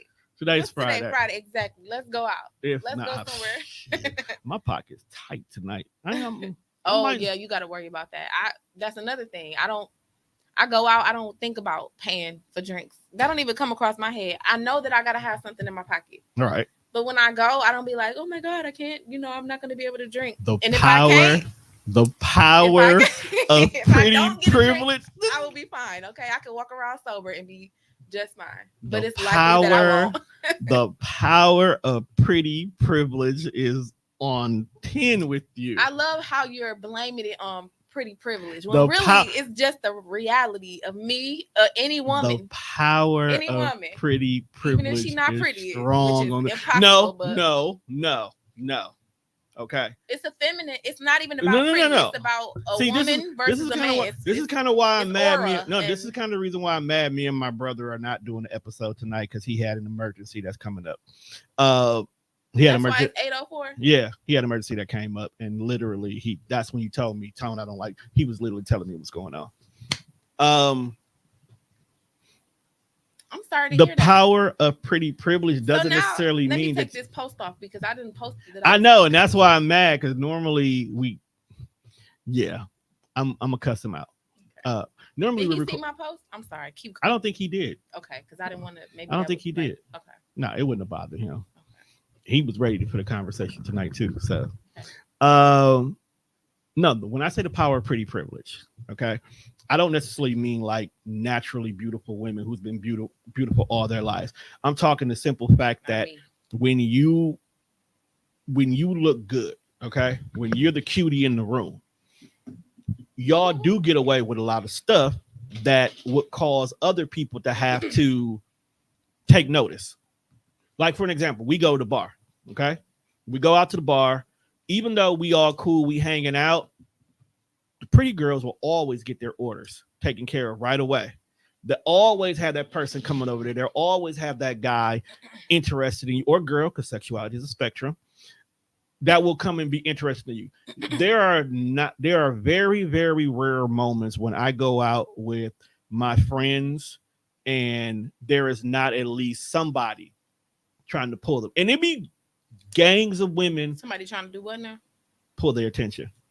Oh. You know, tap your elbows, hold you. Like, hey, what's going on? Catch you by the bathroom. I always thought that's the weirdest place to pick up a girl. Like nigga, why are you trying to shoot your shot when she's trying to go pee? Nigga, she definitely gonna tell you no because she got something else on her mind right now. Plus, nigga, you don't know what she going in that bathroom for. You trying to shoot your shot? Nigga, you need to chill out. But that's a whole nother conversation. But I've seen how the better looking of the groups, that one friend that's the cutest of everybody, gets away with murder at times. And it doesn't have to do nothing with natural beauty. It could be the makeup, it could be the outfit, it could be the curves, it could be multitude of different things. It's definitely not the personality in most cases. It's the power of pretty privilege. Because until you open your mouth and tell people how beautiful your mind is, you would probably get away with murder before then. I don't. That's from your experience. I don't disagree, especially like depending on what it is. But I guess It's we'll just it's have it's, to. it's We'll the just have but to. nigga it's the but nigga it is what it is. I Is what you're mean, saying. yeah. I'm not. Ain't I'm wrong. not. I don't know. I do know that when I go into a bar or when I go out, I don't. I don't think about money. You shouldn't, but I've also seen some very sad situations where there has been women who came with the intentions of that being the case and get nothing. Not a single person buys them a drink. Don't spend nothing. It'd be Well, funny. You do. how do you know that that's the issue? They're a little Unless bit. they with you, unless you know them, unless they They're a little told bit. you. They're a lot of times they're a little bit too pushy about getting a drink. Mm, Because I've definitely seen. Hey, you cute. You want to buy me a drink? Why would I buy you a drink? Thank you. I know I'm fine, but I would still, never ask. you'd be surprised. I'm I've just. seen it. I'll just not drink. I've seen it. No, but the thing about me is, and most of the time, if you're with me, the situation that you have, if you're with me and we're out, you don't buy drinks. I usually, and even with my friends, I don't buy all the drinks for everybody, Right. but I will if you're specifically with me and we've had this conversation with me, you usually are taken care of. Two reasons why I do that. One is because I can control your intake without you realizing it. Hear me out. What? As your friend, I'm gonna let you say that. Go ahead, No, finish no. your. Hear what I'm saying. Getting sloppy drunk is not ladylike. Okay. So you don't trust your friends Hear me out. to. Hear me out. Being sloppy drunk is not ladylike. Depending on the circumstances, for some of my friends, after so many drinks, they turn into an individual that's not bearable. Okay. Maintaining your intake allows the party to keep moving smoothly and everybody can have fun without you realizing I am controlling your intake. That's challenging. This is how great of a friend I am. I Because it don't know. is. I don't know how to call it that. I feel like it's a little manipulative, but I totally get it. Like Once again, I it's want you to. I want you to have a good time, but I don't want you to be that person who I found you in the grass. I've had friends in my Mm, past. I've had friends, both male and females, where we know you can't take more than two drinks. But because you're a fun loving person, you don't turn down the shots. You don't turn down the drinks. So if we know we all coming out to celebrate, and I was like, you with me? I got you, fam. Whether it's a guy or a girl, I I just got love to you. hear that. That's my favorite thing when I go out. I got you. Ooh, Thank you for yeah, having me. I got you. Don't worry about it. One of the things is to control your intake Mm. because if we are taking shots and I already know you can't do more than 3 shots, I'm going to minimize your side drinks. I'm going to regulate how many side. Okay, we've already taken 4 shots. This nigga gets fucked up. You get, hey, bro, I'm going to go grab me. Do you want something? Because I know I'm going to cut you off in a minute. He don't need to know that because you got to remember, 2 shots in, you not work. Yeah, we having a great time. Also, you sit here and you talking to the bartender. Hey man, let me go ahead and get some Don. Because she gonna come to me for the card. It's like, yeah, he wanted to go ahead and order some Don Julio's. No, don't put that on there. He good. And then, That sounds very ideal. and the crazy part about it is because remember, he's having too much fun. He doesn't realize he ordered a drink. He doesn't realize he never got his drink. You see what I'm saying? That's crazy. So not only did I regulate what you drunk, I regulate your intake. I know that you're okay. You're at capacity. You've had You enough. want to know something crazy? What's up? I don't feel like I think that's great of you as a friend to do that to your friends. Okay. And I feel like more friends should be like that.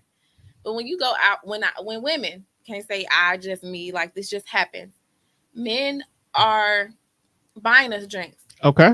and it's not at a let me figure out your limit rate. No, no, no, no. It's at a It's a get another drink rate. yeah, You no, want no. another one kind of rate. And that's another reason why I'm like that, especially with my female friends. And niggas might hate to hear this, but you not gonna get my friend drunk and try to take her home. Okay. Okay. Especially if she came with me. I have to know you, and I have to know you came here for her and she wants some dick tonight for me to even be okay. You gotta know all of that. I gotta know that. So what if the answer is yes? That's what he wants. How do Then you proceed? I keep go and do what you want to between y'all two for the rest of the night. I'm keeping tabs on you because he may have said something during that conversation while you 3 drinks in and feeling tipsy and you don't feel safe. I need you to still know that you can still come back over here, and if we got to go hide a body, we got to go hide a body. Oh, goodness. I am very protective of my friends out in public because I've had too many of them that have woken up in situations where they didn't know how they got there. I have a sister, love her dearly, who has a beautiful niece who we don't know how he got here. Okay. The niece don't know how he got here. No, we don't. I meant to say how she got here. We don't know how she got here because my sister got raped and she got pregnant. And the reason why I say we don't know how she got here because we don't know how she got pregnant. Because of those blackout drunken night situations. And those nights often or not began off the back of her going out partying with her friends. Yeah. I'm very protective of the women friend in my life simply because men ain't shit sometimes. And if pussy is our pursuit, we will do what need to. I've had friends who have had Visines put in their drinks. It's a date rape drug. It's a date rape thing. It's basically put Visines in your inhibition. You basically are loopy drunk right away. Yeah. And then they could literally take advantage. I've had friends who have been in clubs where we're just all having a good time and has been groped and fondled to the point where they still have bad dreams about these nights of going out. So it wasn't until the club was completely shut down that they ever get a day of rest after that. I've had being a safe space as who I am really opens a lot of doors to hear things about how men and women really are that we don't want to think about how they are. So there are times and there are things where I do stuff a certain way on purpose for more so your safety. And you don't need to know I do these things because at the end of the day, they're for your safety. But I also study rooms. So yes, if we're all coming out and somebody's coming to meet you here, and it is somebody you've been talking to, we probably already should have had a conversation about this person to begin with. Because if we're close enough like that you're inviting someone to hang out with us in our circle, it usually means it's somebody that you are already dealing with and intimate enough to want us to see who they are. So I should know something already. And then if you're leaving with this person, I still need to know information because I don't know where he or she, because sexuality is a spectrum, is going to take you. Yeah. Because I don't want to be the person who wakes up the next day and be like, hey, have you heard from Desi? Well, she left out last night with some guy. What guy? Now here I am doing a police report description of what the guy looked like. All because I thought it was okay. Yeah, I think that you're one out of a million people who would go so far as to like be that protective. I feel like if men had that mindset when they went in, like this a woman, we need to make sure that she's good. If she look like she getting too pissy drunk, we should keep an eye on her. Make sure that who she leaving with, we pay attention to them. Right. If men thought that way, there would be so many less incidents in the club or in a bar or out socially where men and women are getting drunk. Because I'm sorry, I feel honored that you were vulnerable and shared that about your sister and her niece or whatever, but that shouldn't happen to nobody. It shouldn't. And it's because men don't have self-control. Facts. And you're not looking at women like they need to be protected. You're looking at them like a piece of meat that you can just deal with, that you can just have. Everything ain't for you. You know what I'm saying? So I don't know. I have high discernment with men, and one of the things and the ways that I protect myself is even if I am drinking too much, I make sure I'm with somebody. Mm-hmm. that I can trust. And it don't have to be a man. 9 times out of 10, it's my friends, my Right. females. Um, but I'm not just doing anything. I'm just not letting anything happen. Um, and that starts with the conversation. Right. We're not talking about sex because how is that the first thing? Like Because that's the only reason why they here. exactly. But that's known though. Like you're not getting one off on me because you call me beautiful. I'm just like, oh That's no, it's because okay. that's because they expecting you to be young, drunk, and dumb. which is unfortunate. Because there's so many. Because unfortunately, a lot of people lead with their genitalias in their thinking process, both men and women. So a lot of times these men are literally looking for the women who they want some dick.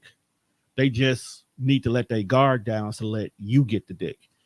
And the thing about I me feel is like that's more normal than when it's unwanted. exactly If that's like you if said. I'm looking at you and I'm like, I want, I know what I want. I'm going to show you that I'm gonna like you won't have to question it. I'm gonna flirt more. I'm gonna touch more. I'm gonna let you touch. You know what I'm saying? My back, my arm, my booty, maybe a little bit. Like I'm gonna show you that that's what I want. But it's people out here who don't have that pause. You They don't don't. have that. That boundary up. You just let whatever happen. Unfortunately, there are a lot of people who do not have the boundaries, both men and women. Mm-hmm. Unfortunately, Yeah. and I'm not justifying anybody's actions because I don't. I think that's weird. I don't even like.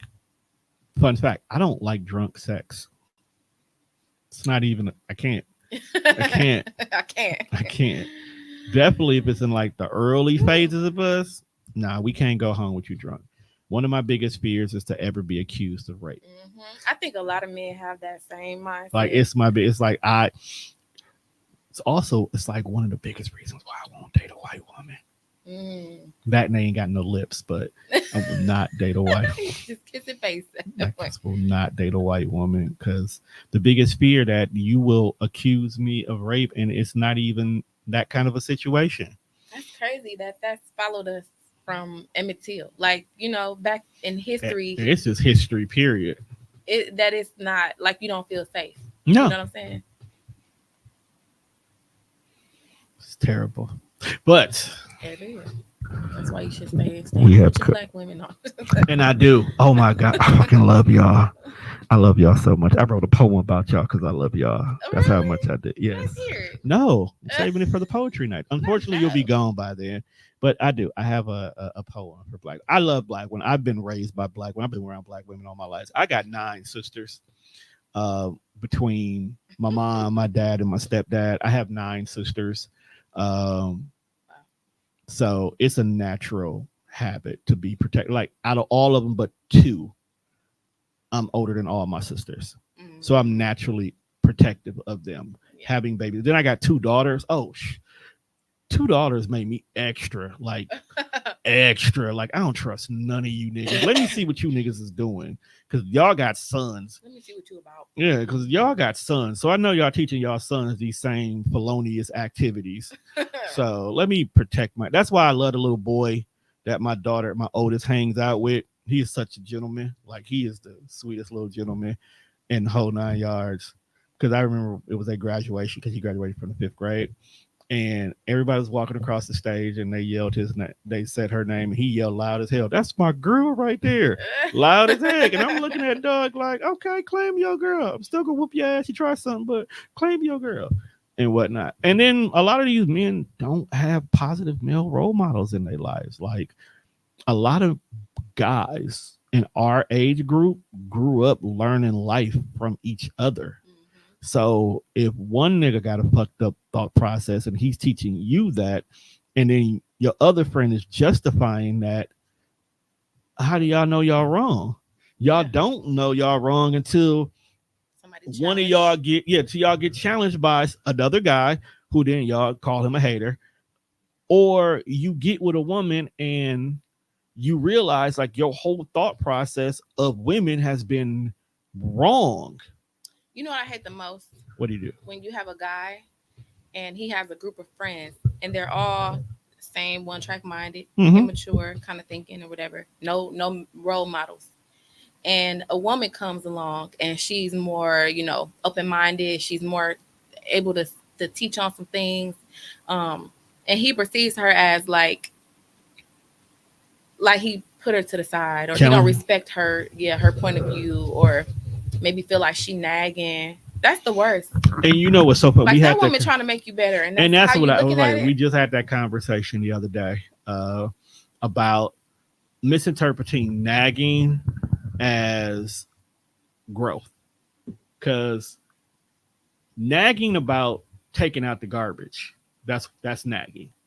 But if she's telling you you need to do this, you need to do that, you should go here, make sure you get this done, that's just growth in that case. She's helping you get a better stability in your life, but because it's not what you want to do, you consider it nagging. Damn, I'm just I got a getting question, getting robbed left and right here. because when you said this, I just want to clarify. So taking out the garbage. If a woman tells a man to take out the garbage, you consider that as nagging? Let me correct that. If you say, "Hey, babe, can you come take the garbage out for me?"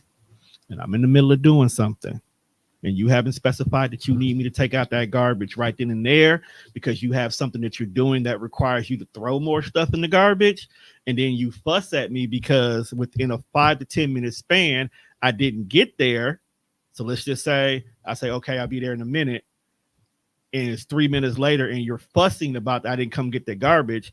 That's a miscommunication, and now you're getting mad at me because I didn't do it right then and there when you wanted me to do right then and there, when you didn't clarify the severity of it needing to be done right then and there. Yeah, I think that's going to be something that happens between the couple, because some people are, they feel like how you feel. If you don't, if you ask me to take the garbage out and I don't, and you don't say come take it out now, then it's possible that I could take it out tomorrow. But my thing is, if I'm asking you to take it out, why do you think that I wanted you to wait? That's why I said in the 5 and 10 minute window, because It don't because if matter, you because ask, hear me, there's one thing that where I shouldn't have to tell you in the first place. Now, me telling you to do it is a reminder. And if I didn't want it to be done right then and there, then why would I say something? Why would I even say anything in the so first why place? do I have to immediately assume that because you're saying it in this moment that I'm supposed to think it happened? If I told you, give me a minute. If you didn't say that, No, but I you're said, saying it now. So if you say give me a minute, or I do it in 5, or okay, baby, give me, let me finish this or whatever. that's what I said. So let me finish better. it. I'll be there in a minute. Right. But here's the thing. I could say that, or you could clearly see. Let's take me for an example. Okay. I'm a producer, right? So I may have been in the same spot for the last 4 to 5 hours because I'm working on some edits. I'm doing something. I may not have moved this spot at all. Okay. Kids could have been doing whatever they did for the last 4 to 5 minutes, that the garbage can is now in this moment full. Never knew it was full. Okay. Because the kids been doing their thing. You're now coming into the kitchen because you're getting ready to cook or something like that, right? You say, hey, can you come take the garbage out? I was like, all right, I'll be there. I'm finishing up something. That finishing up something could be anywhere between 5 to 30 minutes because I'm trying to finish up something. I do not know the severity of how quickly you need me to do it right now. I look at it as just letting me know the garbage needs to go out before the day is over, before the night is in, because it's full now. That's a problem. How is that a problem when you didn't clarify you need me to take it out right now because you're in the kitchen doing something and the garbage is too full for you to finish it? Because remember, I've been in the same spot. So the last time I seen that garbage can, it was a half a bag. So the I get it. Like like maybe I'm in the kitchen right now. I noticed that it needs to be taken out. You haven't moved in your spot or whatever. Okay, that's the reason why I would say something in the first place. That's just that's the reason right there, because you can't see it and I can. So if I can see it and I'm making an effort to tell you that it's something that needs to be taken care of, your response would be, if we've communicated about what we want and how we want things to work, Right. I'll get it in a minute. I'll get it in 5 minutes. I will get it when I'm done with this game, with this work. I just got to finish up and then I'll come get it. And as a woman, I'm supposed to say, okay, I'm going to let you get it. 9 times out of 10, if the garbage is an issue in that marriage, in that relationship, you're not going to come when you said you're going to come. Otherwise, it wouldn't be a thing for me to tell you. You're supposed to do it on your own anyway. So the issue right Otherwise, there, I would do it. so the issue right there is not necessarily the garbage. The garbage just represents a reoccurring situation. The issue is doing what you say you're going to do. Yes, the That's issue is you not doing what you're supposed to, me having to tell you, and now I'm nagging. Now but, I'm the bad guy for something that you're responsible for, but and here's you're the not thing. doing it. Here's the thing. I didn't say I wasn't going to take out the garbage. I never said I always take out the garbage. In this moment, because once again, I haven't seen it in the last 4 to 5 hours. In my mind, it wasn't an issue. Mhm. So you saying take out the garbage could mean, okay, whatever you're getting ready to do, the garbage is going to be full, or pretty soon the garbage will be full. So my head is by the time I get done with what I'm doing right now, or when I'm getting ready to be able to take a break, I'll go and grab the garbage. A lot of times, and this is the thing, a lot of times those arguments become because when we say, I'll be there in a minute to get it, they're usually asking for it to be drop everything and do it now. And that's the part where the communication breakdown is, because if it's a come do it right now scenario, the statement should have been made, hey, can you come take out the garbage? I'm doing this right now and it's full. Or can you come take the garbage out now? I just threw this food away in there. Or come grab this garbage now, it's full. The emphasis of the now makes the difference of whether or not I could finish what I'm doing, or do I need to come grab it ASAPishly. And that would need to be communicated and that's over the course of it not happening. If I say take the garbage out and you wait, then I know next time I got to say now because you didn't get it, and I needed for you to get it. And sometimes that's all it takes to change the narrative. Just adding the now, or adding the reason why it needs to be happening. A lot of times it'll get to that point where sometimes the woman doesn't feel the now needs to be added. And we're trying to understand why you're angry about the garbage when I already emphasized I am going to come take the garbage out. But because you didn't put the now on there, you feel like I'm not listening to you. I agree. But I'm just going to challenge that a little bit. Women don't feel like, if this is just my own personal thing, but if I'm telling you to take out the garbage, it's automatically assumed that I want it done now. Otherwise, I would not have said anything to you. You would have just noticed it on your own later on in that day. I would never be like, take out the garbage today at 4:00. I would tell you to take it out now because I noticed that it's full. So why would you wait? Why wouldn't you assume that I wanted to take it out? If I had to say something in the first place, wouldn't you think, like, wouldn't you say, why is she telling me to take out the garbage? Like, I'm a grown man. Like, why would you be telling me that? No, I'm telling you because I see it and it needs to happen. Okay. I hear your POV. I don't like how you just sat up in your seat like that. No. I because I have to make sure whatever I'm gonna say is conveyed properly, but not taken out of context. Okay. I hear what you're saying, and in a lot of logical scenarios, that could make sense. But mistake number one is you're assuming that we just know what you're thinking. Okay. So if you're asking, especially if you come from a house like from my situations with the girl's mom, a lot of times she will give things that needs to be done, and then that's it. Because she could be like, hey, I'm on my way to work. A, B, C, D, E, F, G needs to be done. So it's more of a checklist. That helps you? Mm-hmm. So that No, I'm not talking about just cleaning, just in general. Like, Lily needs to have this done. Make sure Tiana got her homework done. The girls need to do A, B, C, D. Tiana got this situation going on, so make sure this is done. It's a checklist of things that needs to be done to make sure that the house is still regulated. The kitchen is something that we've always split the duty with anyway. So it's not one of those wash the dishes or take out the trash. We just do what needs to be done because it needs to be done. So it's never been one of those gender role-ish kind of a things when it came to me and the girl's mom. She's a very, very independent woman, which was one of her driving reasons for me locking her down. But because she's so independent, things like take out the garbage because it's supposed to, because that's what men do. That's never been a thing for us. Like it can snow outside and I could have been worked 24 hours straight and I wake up and she done went and shoveled the snow already. Whereas, and you'll get some women who will stay in the house until it melts because a guy is supposed to shovel. So I like that you're saying this because I want to challenge your thinking again. There are some men who won't let you go out and shovel because they don't want you doing that, or who won't even let you put your hand on the garbage can because they don't want you.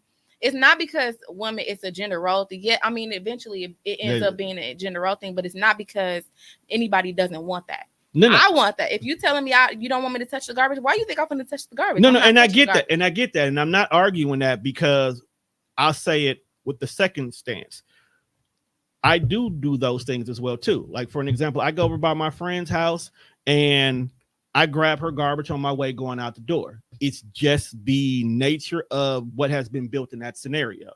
The reason why with me and my girls' moms is she never liked to ask for help for anything. So even in those situations where I could easily be in the game room playing the game and she could be making dinner for the girls, she done grabbed the garbage on her own and already took it out instead of saying, hey, can you come take the garbage out real quickly for me because I'm doing this. That's just how she moves. Mm-hmm. So it's not that if these scenarios don't happen, I won't do it. Take the snow thing. Yes, I could have worked 24 hours while I was asleep. It snowed because she has to get ready to go. Within a few, she may go shovel the snow just to get herself out the way. Mm-hmm. But she may text me and say, hey, I shoveled out the driveway because it snowed while you were asleep. That just means you got yourself out. I probably got to go over your work again because you did a half-ass job just to get yourself out. And I still got the rest of it to do. It doesn't mean that it's done. So it's not that I won't do these things, but the one thing about her that we had to learn when it came to communications is, one, you got to say what you mean and mean what you say in the time frame it needs to be done. Because if you sit here and tell me Lily got to take her medicine, the first time I see Lily, we taking medicine. But you may have just given it to her right before she left. Mm-hmm. So if you don't say, hey, make sure the girls get their medicine before they go to bed tonight, now I may not be so much in a rush to make them take their medicine in that moment, which allows a good time frame between the last time they took it and the time that they need to take it. Or I go through the garage when we used to live together. So I don't go past the garbage can at all. So I may not even realize the garbage can is full because I'm not looking for it to be there because it's not where I see it immediately. So what I used to do was I used to move the garbage can near the garage door. It wasn't near the garage door. It was near the back door. So when I moved it near the garage door, garbage was always taken out. It wasn't full in the house all day. It would go out with me in the morning. So situations like, can you take the garbage out? Yes, I would take it out if I'm not stuck in the middle of something that can't be paused. If I'm working on a project and it's a live recording and you say, hey, can you come take the garbage out? And I'm having a conversation with you right now. Why are you asking me to take the garbage out when you clearly see I'm doing a live show? But if it's a situation where let's say, oh, let me pause this episode, go do this real quickly because she's probably in the kitchen cooking dinner that we finna eat as soon as we get done recording, then I will go do that. Yeah, I think it's just a matter of communicating and making sure that we know what it is. And sometimes that requires gender roles. Sometimes it's understood that if I'm not available, you do it. But if we got to talk about it though. Otherwise, there will be these nagging where it would seem like nagging when really it's miscommunication. Yeah, it's miscommunication. Most of the time, nagging is miscommunication. Let me rephrase that. Most of the time, nagging is compounding of miscommunication because it didn't just start. It could have been either the way you interpreted or the way you said it, but somewhere in the line of this, something was said out of order and it just didn't get handled like it should have. Yeah. So let me ask you this question. You're a woman who probably would not take out her trash if you had a man. Let's say you home all day. Let's say you got a work from home job because you technically do. Are you going to let the garbage sit there all day until he comes home? I will. I will. The most I would do is take it out of the trash and put it by the door and Wow. put the bag back in it. And then I got to empty the trash again. But that's still your responsibility. And I'm not doing it because it's your responsibility. I'm not doing it because we agreed that that's what you would do. If you said I'm not taking it out or you decided that you didn't want to and you stopped, I would. And I wouldn't even nag. So I'm not going to nag. I'm just going to do it. so the kids threw something disgusting in the garbage can. The garbage is going out. Okay. I just want to make sure that you're not It's just going sitting out. the bag by the door knowing. No, it's going out. Okay. Because there are some women who would just. I don't like smells. I don't like flies. I don't like icky, nasty, sticky. I'm a cleaner. Mm-hmm. I would rather clean than cook. So. You like me. I'll clean the house all day. Mm-hmm. Turn my music on and it'll be spotless. What like, you cooking? Like the current state. Let me prepare this refrigerator. This kitchen. The current state of my house right now annoys me because it's a lot of moving and remodeling going on right now. And I hate it with a passion. I literally need to take off 2 days and just do my whole house. But yeah, I'm the same way. Like I hate this fly is here. I don't even know how he got here. It's like they got friends now. It's a friendship going on with these flies. It's the building because the fly, I can literally not have anything in this space. And I could come back 2 weeks later and somehow there's a fly in here. And it's just the building. They come through the gates or they found little holes under the door or something. But we have been talking for a while. I don't even have. I figured that you kind of like joined because he was not here, so you kind of kept going because of that. And I didn't say nothing because I was gonna be here anyway. But we talking a lot for sure. No, I don't know if I want to talk to you no more. You told me I talk too much. Oh, you do. That don't change. It does change. It don't. You know what? It's going to minimize our friendship. I doubt it. I'm not going to talk to you so much. I doubt it. I'm going to minimize all of our conversations. So if I call you, you're not going to answer? I'm going to answer, but I'm just going. You've been doing that anyway. You've been kind of short with me lately. Because you told me I talk too much. I just now told you that. I felt it in your energy. I felt it in your energy. You are stretching real bad. You doing too much. Your energy. You gave me you talk too much energy. So no, I've been not talking so much because if you're calling me 9 times 10, you need to talk, and I want you to be able to do that before we dive into our whatever we tend to do. I appreciate that because we ramble a lot. You saying we? Yes, we ramble a lot. Don't include me in that talking too much category. You be rambling. I used to get on my report card talks too much. You know what? I used to get that too. And my mom said, you need to stop talking so much. I was like, but they stupid. Because why not? Like, what you mean? Ain't that what I'm supposed to do? If you say I talk too much, that usually means that the class was not talking enough. Right. That's how I looked at it. You better give me. You should have let them know. I wish I knew to say that when I was younger. Look, that just means they're not talking enough. I'm talking too much. If you pay attention, they never said I said anything bad. Just trying to just talks too much. I remember my teacher used to stop asking me the questions. Like, anybody want to answer? But like, look, bro, I'm bored. Give me something to do then if I can't answer. But we have come to the end of this episode, so I'd like to thank Desi for stopping through. This will not be the last you see of her here on TDR, so definitely make sure you check out all the shows on TDR over the course of the next couple of weeks. I guarantee you will hear her voice and see her face in one shape or form because this woman has a story like none other. Make sure you check us out on all streaming platforms. That's Spreaker, Spotify, iHeartRadio. If you are catching the YouTube of this, make sure you also stop in this weekend at Sherman Phoenix and catch the panel MKE live as we talk about loyalty, trust, and respect this weekend with Desi on it. I was just going to say I'll be there. And she actually is going to be our special guest this time around. How can they find you though? Oh my goodness. I always let me look. Desi Ray. Instagram, Facebook, Desi Ray, Desi Lynn. Yeah. That's it. Ain't that it? Ain't you got a show?